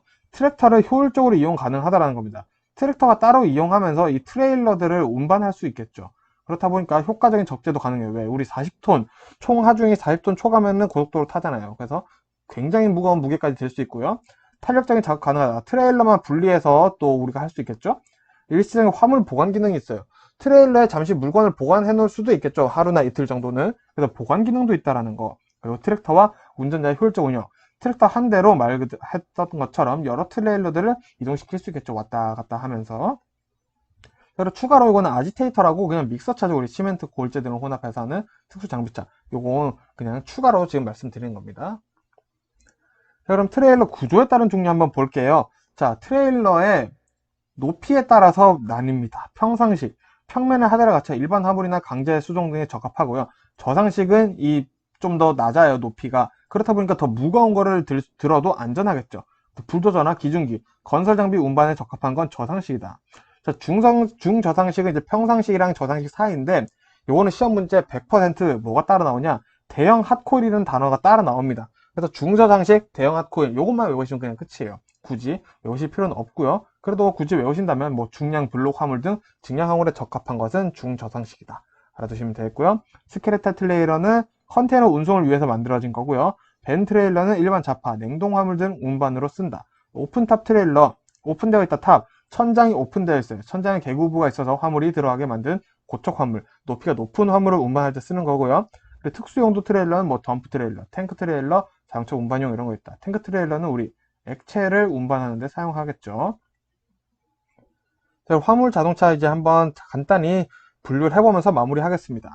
자, 일반형, 보통 화물 운송용이고요. 덤프형은 적재함을 원동기 힘으로 기울여 적재물을 미끄러뜨리는 이 덤프 트럭 있죠. 이렇게 해서 흙 다다다닥 떨어뜨리는. 그리고 벤형은 지붕 구조가 있는 화물 운송용이죠. 자, 특수용도형, 어느 형에도 속하지 않는 특정한 용도를 위한 구조다. 특수 자동차 보겠습니다 하고 헷갈리시는 분들 많아요. 자, 견인차 있고요. 군안형이 있습니다. 그리고 특수 작업형이 있어요. 견인 군안에 속하지는 않는 나머지 특수 작업용인데, 이거는 내용을 좀 더 제가 뒤에 말씀드릴게요. 여기 지금 보시면 전용 특장차가 있어요. 적재함을 특수한 화물에 적합하도록 구조를 갖추거나 특수한 작업이 가능하도록 기계 장치를 부착한 차량이다. 그래서 우리 덤프 트럭도 기계를 붙였다고 볼 수 있고요. 믹서 트럭, 아지테이터죠. 벌크 트럭, 액체 수송차, 무진동 트럭 이런 것들이 전용 특장차에 해당한다는 겁니다. 그러면 결국 얘네가 특수 작업형이 되는 거예요. 그래서 특수 작업형이다. 특수 작업형은 특수 자동차에 해당한다 라고 봐주시면 되겠고요. 그리고 카고 트럭은 뭐냐? 하대에 간단히 접을 수 있는 문짝이 달려있는 트럭이고요. 합리화 특장차. 자, 특장차 내용이 비슷해요. 이 친구들은 하역을 합리화시킨 설비기가 있어요. 그래서 시스템 차량, 뭐 옆쪽이 문이 열리는 측방 개폐차라던가 크레인 장착차, 그리고 쌓기 내리기차, 그리고 실내 하역기 장비차, 이런 것들이 합리화 특장차에 해당한다는 거 외워주시면 좋을 것 같습니다. 자, 이렇게 해서 2과목 마무리하고 또 저는 3과목으로 인사드리도록 하겠습니다. 고생 많으셨습니다. 반갑습니다. 도일집사TV입니다. 자, 이번 시간에는 3과목 안전운행 풀어보도록 하겠습니다.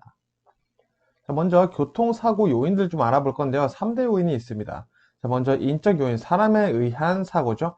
자, 운전자의 신체적 요건에 따른다라고 되어 있는데, 이제 컨디션이나 그 심리, 습관, 태도, 생리적 요건 이런 것들로 인해 사고 날 수 있다라고 보고 있고요. 두 번째는 차량 요인입니다. 차량의 장치, 적재물, 뭐 차량의 상태 이런 것에 따라서 사고 날 수 있다. 자, 그리고 도로 환경 요인이죠. 도로 요인 같은 경우로 보면은 도로의 구조, 노면, 도로폭, 뭐 차선 수 이런 것들 때문에 날 수 있고요. 환경 요인은 뭐 자연 환경이겠죠. 기상 상태나 날씨, 그리고 교통 환경, 교통량, 교통 상황, 그리고 사후 환경, 시민의 교통 의식이라던가 교통 단속, 그리고 구조 환경, 교통 여건의 변화, 운전자의 사고, 사건 이런 환경들이 인해서 이제 또 사고 날 수 있다. 그래서 이 사고는 3대 요인 중에 보통 2가지 이상이 복합되어 발생하고 있다는 거 알아두시면 되고요. 자, 좀 더 구체적으로 볼까요? 자, 교통사고 요인에는 이 3대 요인도 있지만 간접적 요인, 중간적 요인, 직접적 요인 이렇게 3개로 나눠볼 수가 있습니다. 자, 간접적 요인이라는 것은 교통사고를 용이하게 만드는 거예요. 즉, 교통사고를 냈다라는 직접적인 요인으로 볼 수는 없다는 거죠. 자, 그럼 뭐냐? 차량 운전 전 점검 습관이 없는 경우, 자, 차량 상태를 잘 확인을 안 한 거죠. 그리고 무리한 운행 시간의 계획, 자, 이거는 내 몸이 피로해질 수도 있는데 졸음운전으로 연결될 수도 있겠죠. 대로 안전지식, 사고에 대한 개념이 없는 경우, 자, 이런 것들이 교통사고를 용이하게 만드는 간접적 요인이다 라고 볼 수 있고요. 중간적 요인은 이 간접적 요인이나 직접적 요인이 결합돼서 발생하는 사고를 얘기를 합니다. 예를 들어서 운전자의 지능이나 성격이 심리, 급한 사람일수록 운전을 아무래도 더 난폭하게 할 확률이 더 높겠죠. 자, 그리고 불량한 운전 태도, 습관, 음주, 과로, 핸드폰 이런 것들이 뭔가 사고의 발생은 주된 요인이다 라고는 할 수는 없겠지만 이런 간접적인 요인들과 직접적인 요인들이 결합돼서 발생을 하게 한다라고 하여 중간적 요인이다 라고 얘기를 하고 있고요. 직접적 요인은 그러면은 사고를 발생시킨 직접적인 아주 중대한 요인이라고 볼 수 있겠죠. 신호를 어겼다, 과속을 했다, 법규를 위반했다, 그리고 운전 조작을 잘못했다, 실수했다, 위기 대처를 잘못했다, 이렇듯 그 조작 이런 내용들이 직접적 요인에 많이 해당돼서 나온다는 거 봐주시면 될 것 같습니다. 자, 그리고 교통사고에 일어날 때 이제 심리적인 착각 요인 한번 보겠습니다. 자, 여러 가지가 있는데요. 자, 크기의 착각부터 볼게요. 자, 어두운 경우 가로폭보다 세로폭을 더 넓게 판단한다라고 합니다. 되게 특이하죠? 자, 가로보다 세로를 더 넓다고 판단하는 게 크기의 착각이고요. 원근의 착각. 자, 작은 것과 덜 밝은 것은 멀리 있다라고 느낀다라는 겁니다. 그래서 우리가 예상했던 것보다 자동차가 더 가까이 있는 경우가 있다라고 볼 수 있고요. 경사의 착각. 작은 경사는 실제보다 작게, 큰 경사는 더 크게 느껴진다라는 거고요. 속도의 착각. 자, 내가 좁은 시야일수록 빠르게 느껴진다라는 거죠. 경험해 보신 적 있을 것 같고요. 대상이 멀리일수록 느리게 보이죠. 우리 멀리 날아가는 비행기 느리게 보이죠. 이게 속도의 착각이라는 거고요. 상반의 착각. 자, 주행 중 내가 급정거를 하면은 내 옆에 달리던 차들이 어떻게 될까요? 내 옆으로 막 지나가죠. 앞으로 지나가죠. 막 반대 방향으로 움직이는 것 같죠. 네, 이거를 이제 우리 상반의 착각이라고 얘기를 하고요. 이 급정거뿐만 아니라 같은 물체를 하더라도 큰 대상들 사이에 내가 이렇게 주행을 하고 있는데 옆에 막 화물차, 버스 이렇게 있어요. 그런 경우에 내가 더 작아 보인다. 상대방이 더 작아 보인다. 이것도 상반의 착각이다라고 볼 수가 있겠습니다. 자, 그래서 뭐 교통사고에 이런 심리적인 착각 요인도 있는데 예측 실수도 있어요. 감정이 내가 격양되었거나 고민거리가 있어서 집중하지 못한다는 게죠. 시간이 허덕이는 경우 마찬가지죠. 즉 결국에 운전에 집중 안 한 상태라고 본다면은 다 심리적 예측 실수다 판단할 수 있다는 겁니다. 그러면 이제 자동차의 물리적인 현상들에 대해서 한번 보도록 하겠습니다. 그리고 원심력 알죠? 이렇게 중심을 놓고 이렇게 돌을 실로 묶어서 이렇게 빙글빙글 돌렸을 때 발생하는 힘이라고 볼 수 있겠죠. 그래서 차량의 무게나 속도와 비례하고요. 좁은 커브일수록 이 원심력은 더 커지게 되겠죠. 차가 돌려고 하는 힘이. 그래서 즉 속도의 두 배 차이는 제곱이라고 보시면 돼요. 속도의 제곱입니다. 예를 들어 50km로 커브를 도는 차랑 25km 속도로 커브를 도는 차와의 차이, 원심력의 차이는 4배라고 볼 수 있겠죠? 속도 2배다. 2배의 제곱이니까, 자, 4배다. 라고 볼 수 있다라는 겁니다. 자, 스탠딩 웨이브 현상 보여줄게요. 자, 타이어가 땅과 마주한 접지면을 기준으로 찌그러진 타이어가 복원되지 않고 다시 접지된 거예요. 그러다 보니까 이 타이어가 접지되면서 여기 열이 발생해서 타이어가 찌글찌글해지는데 너무 빨리 돌다 보니까 이 쭈글쭈글해진 상태로 다시 접지를 해버리는 거예요. 그러다 보니까 차의 진동이, 타이어에 진동이 생기고요. 타이어가 파손으로 연결될 수도 있다는 겁니다. 자, 그래서 우리 주행 속도를 감소하는 게 가장 좋고요. 타이어 공기압 높이는 것, 그리고 마모된 타이어를 사용하자는 것이 가장 중요하다라고 볼 수 있고요. 스탠딩 웨이브는 차량마다 다르지만 보통 150km/h의 속도에서 발생한다는 거 같이 알아두시고요. 수막 현상 보겠습니다. 우리 물이 고여있는 웅덩이를 차가 빠른 속도로 지날 때 미끄러지는 것 같은 느낌인 거죠. 그래서 우리 뭐 다들 전부 잘 알고 계시고요.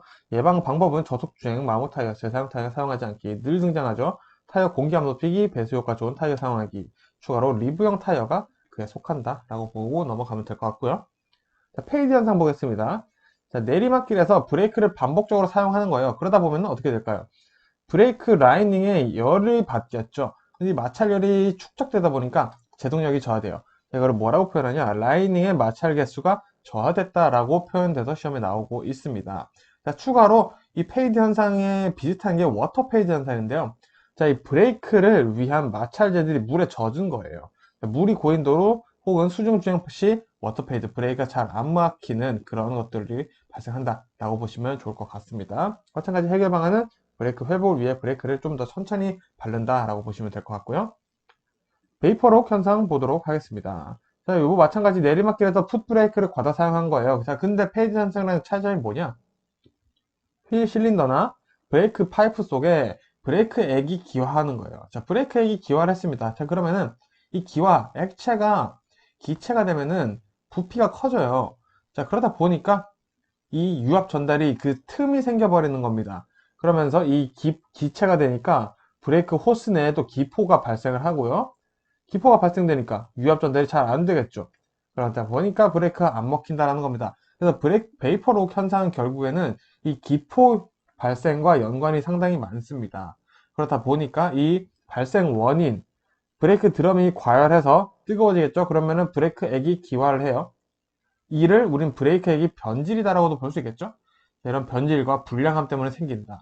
그럼 어떻게 해결할까요? 저단결을 놓고 풋 브레이크 사용을 줄이면 된다라고 볼 수 있겠습니다. 자, 모닝록 현상 볼게요. 자, 아침이죠, 모닝. 자, 습하거나 비가 자주 와서 브레이크 드럼에 녹이 쓰는 현상이에요. 자, 우리 아침이 가장 습하죠. 그래서 모닝록이라고 해요. 자, 아침에 생기는 녹이 브레이크 드럼과 라이닝, 브레이크 패드와 디스크에 녹이 생기는 거죠. 그럼 우리 녹이 생기면 까끌까끌하죠? 마찰 계수가 높아져서 예민해지죠. 그래서 이거는 천천히 주행하시면서 브레이크 살짝씩 밟아주면은 녹 제거된다고 하니까 그렇게 걱정할 문제는 아닌 것 같습니다. 자, 이어서 이제 안전운전의 5가지 핵심 한번 보도록 하겠습니다. 우리 안전운전을 하는 방법은 누구나 사실 다들 잘 알고 있어요. 과속하지 않고 또 정량을 잘 지켜서 적재를 하고 이런 내용들이 나오는데, 자, 한번 헷갈릴 것만 좀 볼게요. 운전 중에는 전방에 먼 곳을 주시하는 게 좋고요. 전체적으로 보는 시야, 동체 시력 중요하고, 시야를 여기저기 두면서 운전한다. 전방 중심시, 내가 여기가 중심시라 치면은 여기 이곳 저곳을 보면서 운전하는 게 좋다고 하고요. 다른 사람들이 나를 볼 수 있게 전조등과 경적을 잘 사용하고 차가 빠져나갈 공간을 확보하는 게 중요합니다. 안전거리 확보 개념으로 보시면 되고요. 안전운전의 기술 중 뒷차가 지나갈 수 있게 차로를 변경해 준다. 맞는 말일까요? 틀린 말일까요? 당연히 맞는 말이겠죠. 자, 이거는 우리 고속도로에서도 많이 볼 수 있는 현상이겠죠.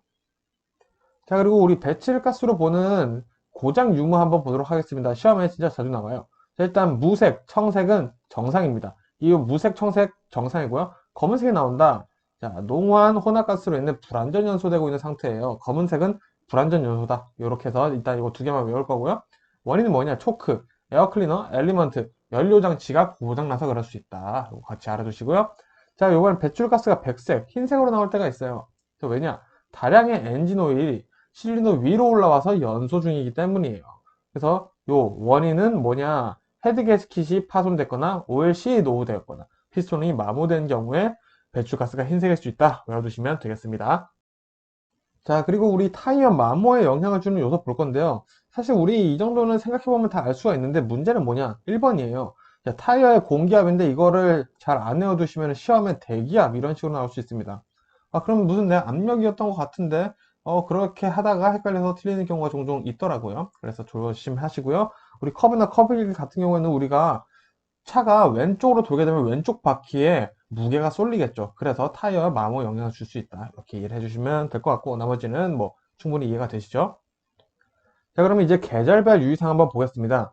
우리 계절별 유의사항 내용은 많은데 굳이 외울 필요는 없어요. 우리가 계절마다 어떤 특성이 있는지 조금 더 구체적으로 이해를 하고 있으시면 좋을 것 같고요. 자, 우리 봄 특징 뭐죠? 봄 되면은 추웠다가 따뜻해지죠. 그러다 보니까 아직 밤에는 추울 수 있다라는 거예요. 새벽에 돌아가 얼어 있을 수도 있죠. 그리고 이제 막 녹다 보니까 땅이 지반이 약해져서 낙석이나 도로 균열이 발생할 수 있고요. 황사 오죠? 시야 조심하셔야 되고요. 기온이 갑자기 따뜻해지니까 몸이 나른해지죠. 그리고 우리 봄에 춘곤증 있죠? 졸음운전 조심하시고요. 보행자 돌발 상황에 늘 대비한다. 자, 이거 왜냐? 우리 몸이 갑자기 따뜻해지다 보니까 사람들이 활발해지는 계절이라고 해요. 그래서 보행자들이 돌발 상황을 할 수 있다라고 알아두시면 되고요. 개학 시즌이죠? 어린이 사고, 노약자 사고가 증가하는 계절입니다. 그래서 충분한 휴식을 필요로 하는 계절이다 보시면 되겠고요. 여름도 마찬가지예요. 우리 여름 딱 하면 떠오르는 거 장마죠. 자, 장마와 무더위 있습니다. 자, 벌써 짜증나죠. 운전에도 영향이 있겠죠. 악천후와 운전자의 불쾌지수 상승의 복합적 작용으로 교통사고를 일으킬 수 있다. 비가 많이 오니까 장마죠. 노면에 물이 많이 고요. 급제동 주의해야 되고요. 열대야, 졸음운전 야기하죠. 불쾌지수 높아서 난폭운전, 다툼, 경적이 증가할 수 있겠죠. 자, 여기서 추가로 보행자들이 우산을 많이 사용하다 보니까 보행자들이 시야 확보가 잘 안 돼요. 그래서 차를 잘 못 피하는 경우가 생길 수 있다. 아, 요거는 그럴 수도 있겠네. 요거는 어떻게 보면 좀 몰랐던 내용일 수도 있고요. 냉각수 점검 여름에 제일 잘 해줘야겠죠. 습기 제거도 당연히 여름에 잘 해줘야겠죠. 자, 이런 식으로 보다 보니까 가을에도 우리 떠오른 게 있어요. 우리 단풍 여행, 단풍 보러 많이 가시죠? 그리고 우리 추수 계절 있죠. 자, 그리고 약간 쌀쌀해집니다, 이제. 자, 보겠습니다. 안개로 인한 추돌 사고 발생. 자, 물론 봄에도 안개가 있어요. 근데 안개가 가장 심한 계절은 가을이다. 외워두시면 되고요. 안개로 인해 아침에 노면 동결이 돼 있어서 제동사고도 발생하기 시작합니다. 그리고 단풍 등 경치 구경 하다 보니까 주의력 부족 사고 많이 나죠. 이게 행락절 사고 주의로 연결될 거고요. 우리 추수하죠. 농번기, 농기 계통에 주의해야겠죠. 그리고 가을 말에 기온이 이제 떨어지기 시작하다 보니까 보행자들이 이제 추워져요. 그러다 보니까 주의력이 하락될 수 있다. 그래서 조심해 주시면 되겠고요. 겨울은 오히려 더 단순해요. 빙판길. 그리고 추워요. 추워요. 근데 빙판길 무섭죠. 아, 저도 이제 서울 사람으로서 진짜 힘든 시기를 많이 보냈는데, 빙판길 때문에. 겨울이 그래서 가장 많은 사고가 많은 계절이다. 이거 하나만 보셔도 사실 크게 이해가 되시죠? 자, 그러면 우리 좀 특이한 거 볼게요. 자, 보행자들이 추위에 떨어 목적지까지 최단거리 이동한다. 자, 예를 들어 보겠습니다. 여기 횡단보도가 있어요. 버스 정류장이 여기 있습니다. 자, 그럼 여기 서 있던 보행자가 버스 정류장을 가려고 해요. 그럼 우리 보통은 이런 식으로 주행을 하죠. 자, 근데 너무 춥다 보니까 이렇게 주행을 하게 된다는 겁니다. 그래서 이런 경우에 또 교통사고가 발생할 수 있다라는 거 같이 이해해 두시면 좋을 것 같습니다. 자, 그러면 이제 곧 교통약자에 대해서 조금 말씀드려 볼게요. 자, 먼저 나온 게 고령 운전자들이십니다. 나이가 많으시니까 우리가 대충 상상되는 특징들이 있으시죠? 자, 좁은 길에서 대형차를 만날 경우 불안감이 상승하시게 된다. 그리고 시각 능력, 청각 능력, 사고 신경 능력, 여기서 말하는 건 정확히 근육 능력이고요. 저하되기 시작하신다. 그래서 또 이제 추가로 보행 행동이 좀 궤적이 흔들린다. 이게 무슨 말이냐? 사선으로 걸으시거나 도로 중앙부로 걸으시는 경우가 있고 거리에 포스터나 이제 간판을 보면서 걷는 경우가 많다 보니까 이제 부주의한 경우들이 많이 생긴다는 거죠. 소리가 나는 곳을 주시하지 못하시는 경우가 있다. 그래서 시험 문제는 어떤 것들이 나오냐? 신체적 기능의 저하에 대한 문제, 그리고 인지력 저하, 그리고 반응 저하에 대한 내용으로 잘 나오고 있으니까 이 내용 뉘앙스 잘 잡아두시면 충분히 읽으면서 문제 푸실 수 있으실 거고요. 어린이 교통사고 한번 볼게요. 자, 고령자와 상당 부분 비슷한 내용이 많습니다. 자, 근데 우리 고령자분들은 그래도 지혜 살아오셨던 경험이 있으시기 때문에 그 어떤 정도의 사고 위험 예측을 할 수 있어요. 근데 어린이들은 그렇지 못해요. 부주의하고 주의력 부족, 판단력 부족, 단순한 사고방식에서 사고가 가장 많이 일어난다는 거 알아두시고요. 추가로 이 어른들의 추상적인 말에 의해 사고가 나는 경우도 있습니다. 자, 우리가 도로가 위험해, 거기 가지 마라고 하면은 아이들이 오히려 도로가 왜 위험한지 확인을 해보고 싶은 마음이 생긴다라는 거예요. 그래서 왜 위험한지, 자동차가 왜 조심해야 되는지, 이런 구체적인 이유를 꼭 얘기해 줘야 된다는 거 알아두시면 좋겠고요. 시험 문제는 갑자기 도로에 뛰어드는 돌발 행동, 횡단 중 부주의, 자전거, 차내 안전벨트 미착용 등의 사고가 자주 난다라는 내용이 나오고 있으니 같이 염두에 두시면 될 것 같습니다. 자, 그러면 이제 또 뒤로 올수록 재미없는 얘기 이제 좀 시작해 봐야 되는데요. 자, 이제 운행 기록 장치에 대해서 말씀드리겠습니다. 운행을 말 그대로 기록을 해주는 장치예요. 그래서 전자식이겠죠. 운행 기록 관련 신호를 발생하는 센서가 있고요. 신호를 변환하는 증폭 장치, 정보를 보여주는 표시, 운행 기록을 저장하는 기억 장치가 있다. 자, 그래서 이 운행 기록 장치를 통해서 기록된 정보들은 6개월 동안 보관해야 된다라는 거 알아두시면 되겠습니다. 자, 그러면 이게 정확히 어떤 기록들을 저장을 하는지 한번 보도록 하겠습니다. 자, 자동차의 운행 기록을 실시간으로 저장해서 교통사고 예방을 목적하는 거예요. 이게 가장 큰 목적입니다. 자, 자동차의 순간 속도나 RPM, 브레이크 신호, GPS 이런 것들로 파악해서 이제 운행 기록을 저장을 하는 거죠. 자, 그래서 뭘 분석하냐? 자, 운행 경로에 대한 궤적, 운전자, 시간대별 주행거리, 진로 변경 횟수, 과속, 급출발, 급과속, 사고 발생 요인 등. 자, 이런 것들을 분석을 하고요. 분석을 해서 어디다 쓰냐? 자동차 운행 관리, 사고 예방, 자, 난폭 운전하는 사람들은 운전자 교육도 하고요. 습관도 교정하겠죠. 그리고 교통행정기관의 운행 경로, 개통, 체계를 개선하는데 이 운행 기록 분석 시스템이 사용이 되고 있다라고 알아두시면 되겠습니다. 그래서 정리를 해보자면은 이 자료들을 바탕으로 운전자의 운전 습관, 급가속이나 급감속 이런 것들이 있겠죠. 분석해서 운전자와 운수회사에 제공을 하면은 운전자와 운수회사가 운전 행태를 개선해서 교통사고를 예방하고자 하는 목적이 된다라고 꼭 이해해 두시면 좋을 것 같습니다. 자, 그럼 이어서 현가장치 보도록 하겠습니다. 자, 우리 전문용어로 쇼바라고 하죠. 자, 차량의 무게를 지탱하고 노면의 충격을 흡수해주는 역할을 합니다. 자, 종류 뭐 있는지만 좀 보겠습니다. 자, 판스프링, 주로 화물 자동차에 사용되어 자, 우리가 가장 많이 알게 되죠. 그래서 구조는 간단해서 튼튼하다는 거죠. 대신 승차감이 나쁘고 작은 진동을 흡수하기에는 적합한 스프링이 아니다. 그래서 대신 우리 무거우니까 내구성이 커야겠죠, 판스프링은. 너무 부드러운 판스프링은 차체를 오히려 더 불안하게 할 수 있다라고 보시면 될 것 같고요. 코일 스프링 보겠습니다.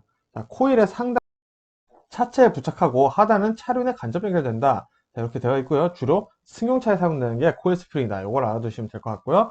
그리고 비틀림 막대 스프링, 비틀림에 대한 충격을 흡수하는 특수 금속, 공기 스프링, 대형 차량, 버스에 사용되고 있죠. 충격 흡수 장치, 작동료를 채운 실린더가 스프링의 동작에 반해 충격 흡수하는 것이다. 그래서 이 종류, 현가장치 종류 한번 좀 외워두시면 될 것 같고요. 현가장치 관련 현상 보겠습니다. 자, 우리 바운싱이라고 하면 차가 위아래로 붙어 있는데 위아래로 진동을 하는 것을 얘기를 하고요. 피칭은 앞뒤로 진동을 하는 거예요. 그래서 피칭 현상으로 스키드 마크가 발생하고 롤링은 자, 좌우로 진동을 한다라고 보시면 되겠고요. 요잉은 차체 뒤쪽이 진동에 있는 걸 요잉이라고 합니다. 그리고 노즈다운 급정거 시 차체가 앞으로 기울어지죠. 그거를 노즈다운이라고 하고요. 이제 급제동 시 차체가 뒤로 기울어지죠. 자, 그럼 이걸 노즈업이라고 한다라고 보시면 될 것 같습니다. 그리고 조향장치 보겠습니다. 자, 진행 방향을 바꿔주는 장치들을 우린 조향장치라고 할 거고요. 자, 그림 한번 간단히 보고 이해해 보겠습니다. 자, 핸들부터 이렇게 쭉 연결돼서 이제 앞차축까지 연결이 되고 있죠. 자, 그럼 이 핸들이 무거운 원인 한번 보겠습니다. 먼저 타이어가 문제일 경우가 있어요. 공기압이 부족할 수 있고요. 조향기와 톱니바퀴가 마모되면 이 핸들이 잘 뻑뻑하게 돌아가지 않겠죠. 맞물려야지 슉슉 잘 돌아가는데. 그리고 앞바퀴 정렬 상태가 불량할 수 있어요. 타이어 마멸이나 주황기와 박스 내에 오일이 부족한 경우 핸들이 무거울 수 있다. 그리고 핸들이 쏠리는 경우가 있어요. 어느 한쪽을 자꾸 쏠리는 경우가 있을 수도 있죠. 마찬가지 타이어 공기압이 불균형할 수 있고요. 앞바퀴 정렬 상태가 불량할 수 있고 쇼업 서버 작동 불량, 허브 베어링 마멜이 과다한 경우 조향 핸들이 쏠릴 수 있다라고 이거 두 개 같이 외워두시면 좋을 것 같고요. 자, 여기서 중요한 건 이제 휠 얼라이먼트 보겠습니다. 휠 얼라이먼트는 총 4가지가 있어요. 이 캠버, 캐스터, 토인, 조향축, 킹핀 경사각을 우리는 휠 얼라이먼트라고 얘기를 할 건데 저는 어벤져스라고 보고 있습니다. 자, 이 친구는 결국 뭘 하냐? 자동차 앞바퀴가 자동차를 지지하는 데 필요한 모든 요소 그리고 그 요소에 존재하는 여러 각도들을 얘기를 합니다. 자, 그래서 우리는 시험 중 뭘 외워야 되냐? 요걸 외워야 돼요. 캠버와 조향축 경사각, 킹핀이라고 경사각으로 나올 수도 있어요. 자, 이건 뭐냐? 핸들 조작을 가볍게 한다. 핸들이 잘 돌아갈 수 있게 해주는 역할을 결국 햄버거가 한다라는 거고요. 캐스터는 그럼 뭐냐? 조향축 경사각과 작용을 했을 때 핸들의 보건성을 부여한다라고 되어 있습니다. 핸들의 보건성이 뭐냐? 결국 핸들의 이건 직진성을 얘기를 하는 거예요. 직진성을 부여한다는 얘기고요. 캐스터 혼자 작용했을 때는 이제 핸들 조작과 안정성, 이제 핸들 조작의 안정성과 확실함을 부여한다라고 보시면 되겠고요. 토이는 타이어의 마매를 최소로 줄여주는 역할을 한다라고 보시면 되겠고요. 또 초인 추가로 말씀 좀 드리겠습니다. 우리 자동차의 앞바퀴가 이렇게 있습니다. 자, 근데 앞바퀴에도 앞부분이 있죠. 앞부분을 A라고 했을 때 이 앞바퀴의 뒷부분 B라고 하겠습니다. 자, 근데 이 A가 B보다 좁은 것을 좁은 상태를 우리 토인이라고 얘기를 할 거고요. A보다 B가 더 좁다. 그러면 토아웃이라고 합니다. 자, 근데 토인이 되어야지 앞바퀴 정렬 상태가 잘 되었다 라고 표현을 하고요. 토인이 좋은 거고 토아웃은 안 좋은 거다 라고 이해를 해주시면 좋을 것 같습니다. 자, 그래서 이 조금 더 알아보면은 조향축 경사각이라는 건 여러 친구들과 작용을 하죠. 자, 캠버와 작용을 하면 핸들의 조작을 가볍게 하고 캐스터와 작용을 하면 앞바퀴의 보건성을 부여하죠. 직진이 쉬워진다는 거고요. 또 앞바퀴의 심의 현상을 일으키지 않게 한다는 특징이 있어요. 자, 이 심의 현상이라는 거 일정 속도에 이르면 바퀴가 흔들리는 현상을 얘기를 하는 거고요. 이게 조향축 경사각이 또 영향이 있다라고 보시면 좋을 것 같습니다. 자, 그러면 이제 중앙 분리대 한번 보겠습니다. 먼저 종류에 대해서 좀 볼게요. 자, 방호 울타리형 중앙 분리대가 있고요. 연석형 중앙 분리대. 연석이 있다는 뜻이죠. 그래서 이 연석의 중간에 잔디나 나무를 심어서 녹지도 제공하고 운전자의 심리적 안정감에도 기여한다. 하지만 기능은 약한 편이다. 라는 평가를 받고 있고요. 광폭 중앙 분리대. 차로가 완전 분리될 수 있는 충분한 공간을 확보함으로써 분리시킨다. 자, 그래서 이 분리대, 광폭 중앙 분리대는 분리대의 폭이 넓을수록 분리대를 넘어가는 횡단 사고가 굉장히 적어질 수밖에 없겠죠. 전체 사고에 대한 비율도 낮춰준다라는 특징이 있습니다. 자, 그리고 우리 맨 처음에 나왔던 방어 울타리형 중앙분리대 있죠. 자, 이 친구의 목적은 뭐냐 그러면 사고 예방이 아니라 사고가 나긴 나되 사고의 형태, 유형을 바꿔주는 것이 핵심이라는 겁니다. 자, 무슨 말이냐 좀 더 보겠습니다. 자, 먼저 중앙분리대 기능을 한번 비교해서 볼게요. 중앙분리대는 상하차도의 교통분리, 광폭분리대는 사고 및 고장 차로가 잠시 쉴 수 있는, 정지할 수 있는 공간을 제공하기도 하고요. 자, 보행자의 안전이 보장되고, 자, 4번, 불법 유턴을 방지할 수도 있어요. 자, 그리고 야간 대향차, 마주오는 차에 쌍라이트라고 하죠. 형광 방지도 해주고 있습니다. 자, 근데 그럼 방호 울타리는 뭘 하냐? 자, 횡단을 방지할 수 있어야 하고요. 차량을 감속시킬 수 있어야 하고, 차량이 대형차로 튕겨나가지 않게 하고, 차량의 손실을 줄일 수 있다는 겁니다. 자, 무슨 말이냐? 손실을 줄일 수 있다는 건 손실이 있다는 뜻이고요. 튕겨나가지 않게라는 건 부딪힌다는 뜻이고, 감속시킬 수 있다면 어쨌든 속도는 빠르다라는 거죠. 그래서 얘는 사고 예방을 아니라 사고를 안 내겠다는 게 아니라 대형 사고 날 거를 소형 사고로 줄여주겠다. 사고의 형태를 바꿔주겠다. 중앙선 침범 사고일 거를 그냥 충돌 사고로 추돌 사고로 변형시켜 주겠다. 이런 역할을 하는 게 방호 울타리라는 거 꼭 알아두시면 좋겠습니다. 방호 울타리는 사고를 방지 예방하는 것은 아닙니다. 자, 그리고 끝으로 이제 고속도로에서 교통사고 발생했을 때 어떻게 대처할지 한번 보겠습니다. 자, 가장 중요한 거 시험에 나오는 건 2차 사고 방지를 잘 하냐 이 얘기를 합니다. 네. 안전 삼각대 설치하고요. 갓길 혹은 길어깨로 차량 이동을 잘 하고 차량 안이나 주변에 있지 말고 안전한 장소로 꼭 대피를 하라 이런 얘기 자주 나옵니다. 그래서 우리 터널 내 화재 시 행동 요령 보면은 차량과 함께 터널 밖으로 대피할 수 있으면 대피하라고 합니다. 자, 근데 대피를 못할 시에는 최대한 갓길로 정차하고요. 엔진을 끄고 키는 꽂아둔 채로 하차하라고 얘기를 합니다. 자, 그리고 비상벨 등으로 화재를 알리고요. 조기 진행 어려운 경우 터널 외부로 당연히 대피해야겠죠. 자, 이렇듯 그 다음엔 뭘 하라? 신고를 해야겠죠. 늘 그래서 우리 시험 문제에서 나오는 건 늘 신고는 마지막이다. 모든 게 안전해진 상태에서 신고를 해야 한다라는 거 꼭 잘 알아두시면 좋을 것 같습니다. 자, 여튼 이렇게 해서 3과목도 마무리 해보겠고요. 저는 또 4과목으로 인사드리도록 하겠습니다. 고생 반갑습니다. 돌집사TV입니다. 자, 이번 시간에는 4과목 운송 서비스 보도록 하겠습니다. 자, 이 운송 서비스에서는 절반은 정말 쉬운 얘기 나오고 절반은 정말 어려운 얘기 나와요. 그래서 우리 쉬운 내용은 최대한 빨리 넘어가고 어려운 내용부터 잘 파악해 보겠습니다. 자, 쉬운 내용에서 막 이런 얘기가 나와요. 승객을 위한 기본 예절은 어떤 게 있을까요? 자, 내가 승객이라고 생각해 보면은 굉장히 쉽습니다. 자, 상스러운 말 듣고 싶지 않고 관심 받고 싶겠죠. 굳이 관심 안 주셔도 좋지만 사실 고객으로서의 관심을 받고 싶은 그런 얘기를 나오고요. 모든 인간관계를 성실을 바탕으로 한다. 자, 그럼 외울 만한 건 뭐가 있을까요?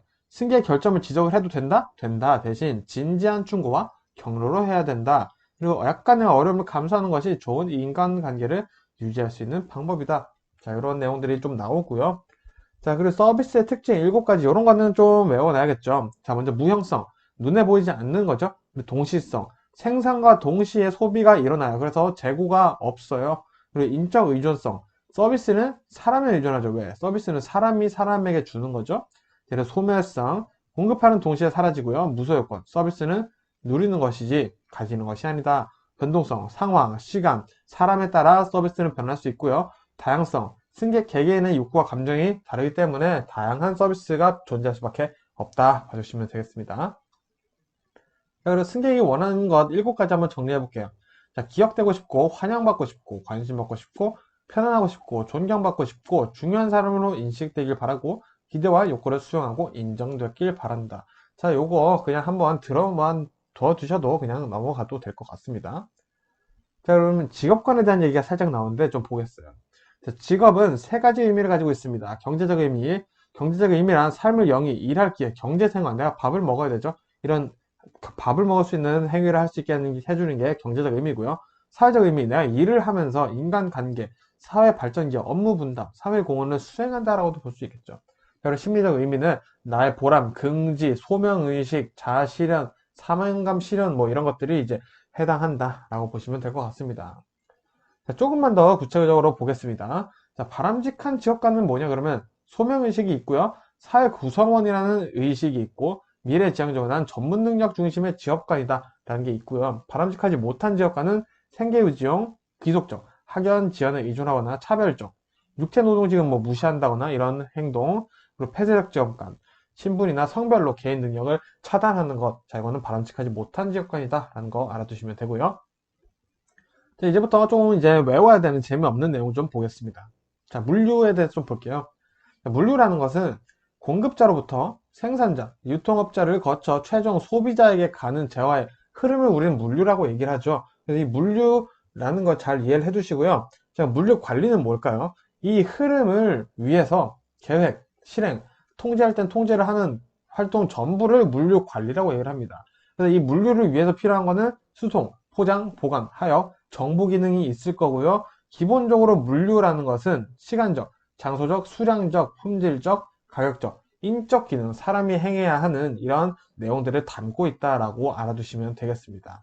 자, 그리고 물류는 우리가 운송을 한다는 것만 생각을 해서는 안 된다는 거죠. 그러니까 자재 조달, 회수 이런 것들도 총괄하는 의미로 사용하고 있다라고 봐주시면 좋을 것 같습니다. 자, 그러면 이제 기업 물류라는 게 있어요. 기업 물류에서 우리가 외워줘야 될 거는 일단 활동 범위인데 한번 내용부터 좀 볼게요. 자, 기업 물류, 기업의 목표는 뭘까요? 물류 환경 분석하고 물류 목표를 달성하고 물류 전략 수집을 위한 시스템 구축을 하는 것이 기업 물류에선 굉장히 중요하겠죠. 자, 그래서 물류 네트워크 하에서 상품이 안정적이도록 물류 관리 기법을 구축해야 하고요. 물류 작업을 통해 물류비 절감을 위해 노력하는 것은 기업 물류에서 나타난다 라는 거 알아두시고요. 자, 그럼 무슨 활동을 하냐? 주된 범위에서는 대고객 서비스 수준, 수송, 재고 관리, 주문 처리 이런 것들을 하고요. 자, 보조 활동은 뭐냐? 이 주된 활동을 위해서 존재해야 되는 것들이죠. 자재 관리나 구매, 포장, 정보 관리, 보관, 판매. 자, 이렇게 어떻게 보면 좀 짜잘짜잘한 친구들이 보조 활동으로 존재한다는 거. 주된 활동과 보조 활동 이거 2개 외워주시고요. 기업의 전략과 물류 전략 좀 더 이해를 해볼게요.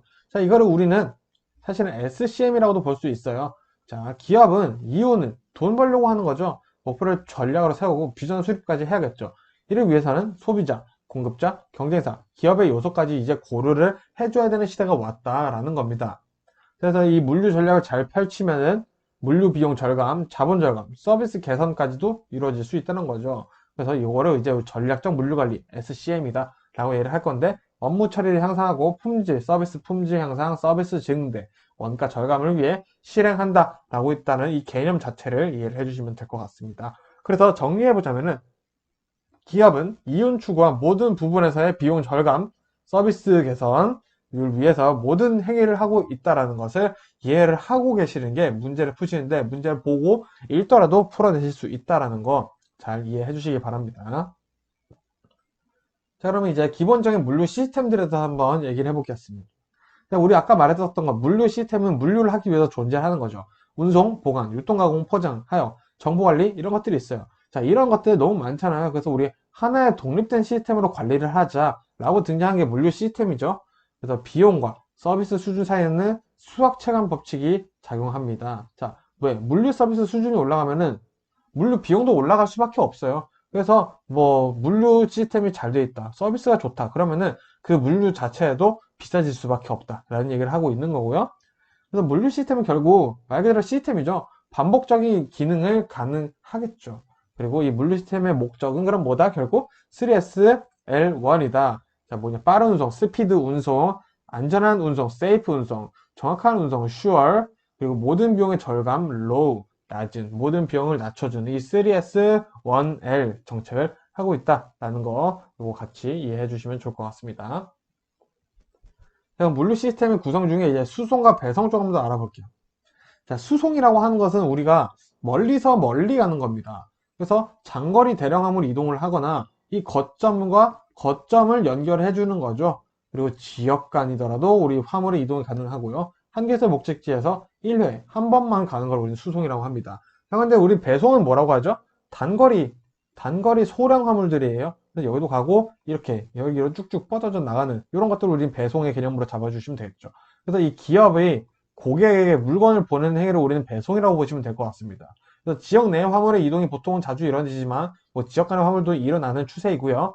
다수의 목적지들을 이렇게 순회를 하면서 소량 운송이 가능한 것이 배송이다 라는 거의 수송과 배송의 차이 꼭 잘 알아두셔야 됩니다. 자, 왜냐하면 이제 공동 수송과 공동 배송에 대해서 볼 거거든요.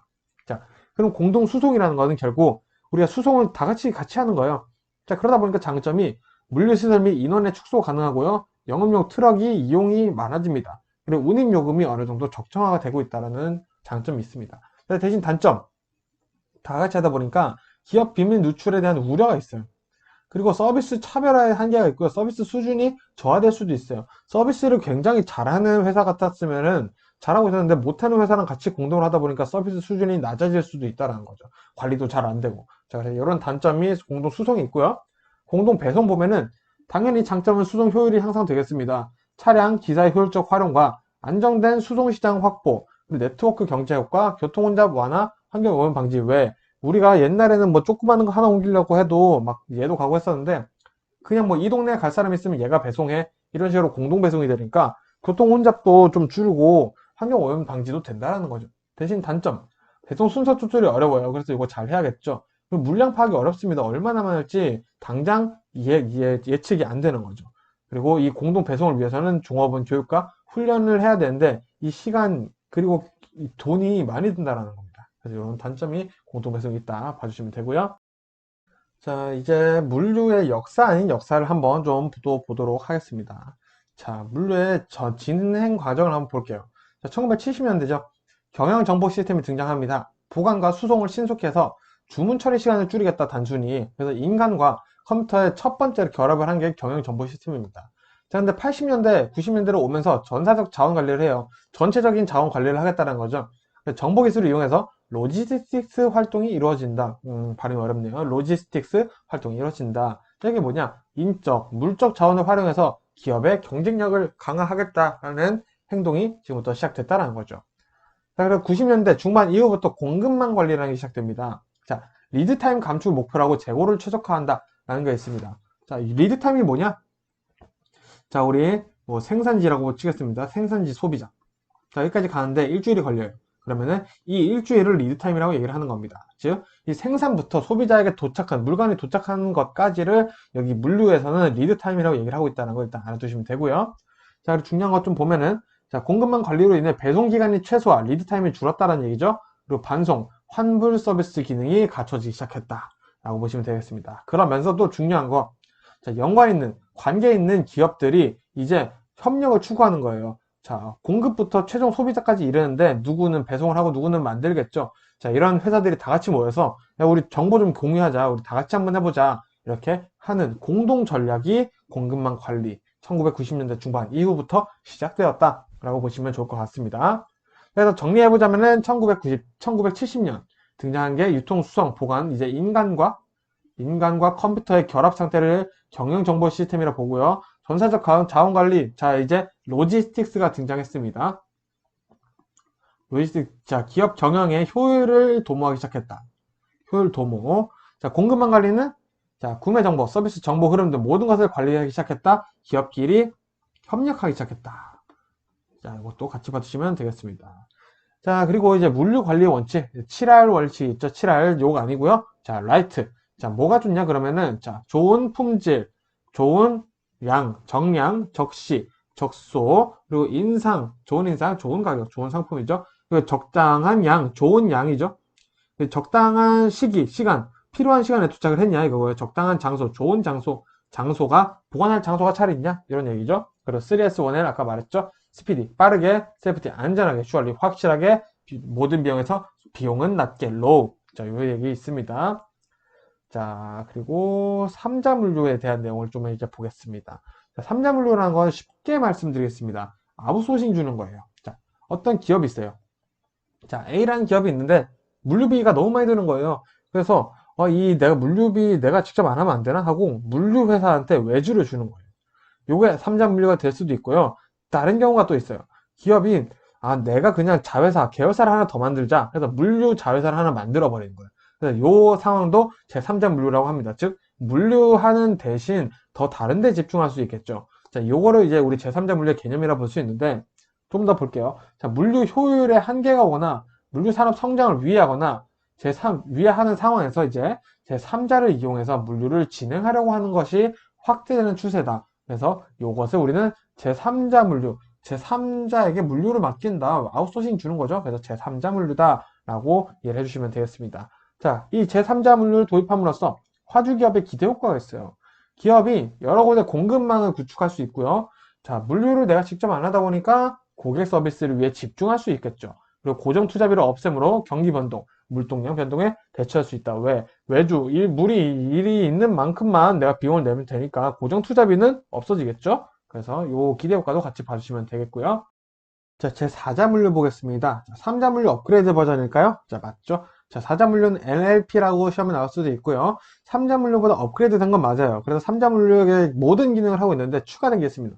컨설팅 업무가 추가되었다라는 거 알아두시면 되겠고요. 고객 서비스의 극도화를 하기 위해서 실현되는 경우가 많다라고 보시면 되겠고요. 자, 단계, 재창조 전환 이행실의 재전 이실의 구조로 이제 진행된다. 라고 요것만 외워두시면 좋을 것 같습니다. 자, 물류 서비스 기법 보겠습니다. 자, 우리 제3자 물류 봤죠? 한 번 더 정리해 볼게요. 자, 기업이 산에서 직접 수행하던 물류 업무를 외부의 전문 업체에게 아웃소싱하는 것이다. 자, 전문 물류 업체의 제휴를 통해 물류 시스템의 효율성을 올리는 것이다. 자, QR 신속 대응입니다. 퀵 리스폰스 빠르게 대응을 하겠다라는 내용이에요. 그래서 이 생산, 유통 기간들을 단축하고요. 재고를 감소하고 반품 감소 효율을 목표로 한다. 자, 이렇게 해서 결국엔 뭐다? 리드타임을 줄이겠다라고 목표를 한 게 QR이고요. 그래서 이 목표의 성과를 또 소비자, 생산자, 유통업체에 모두 돌려준다라는 겁니다. 어떻게 돌려주냐? 소매업자는 유지비용 절감, 고객 서비스 제고, 상품 회전율 증가 등의 효과가 있고요. 제조업자가 QR을 하면은 수요가 예측이 가능해져요. 얼마가 필요한지 이런 정보들이 들어오기 시작하거든요. 그래서 자산, 회전율이 상승하겠죠?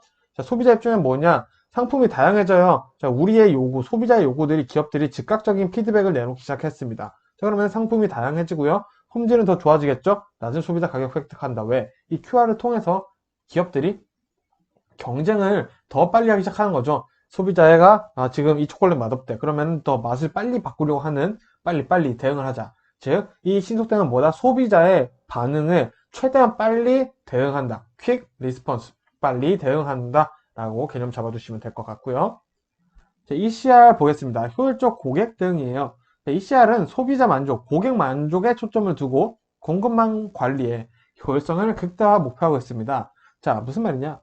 제품의 생산부터 소매까지 한 단계로 보는 거예요. 자, 이거를 한 단계로 보고 여기 관련되어 있는 기업 다 모여. 우리끼리 좀 협력을 하자. 협력을 해서 우리 전체적인 효율을 한번 올려보자 라는 얘기를 하고 있는 고객 응대, 고객 대응 기법이다 라고 보시면 될 것 같습니다.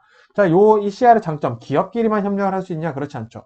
산업체와 산업체 간에도 통합을 이뤄서 협력을 할 수 있고 최적화를 할 수 있다라는 내용도 같이 있다는 거 보시면 좋을 것 같습니다. 자, TRS라고 있어요. 주파수 공영통신. 자, 통신이니까 약간 우리 뭐 핸드폰, 라디오 주파수 뭐 이런 느낌이 약간 들죠?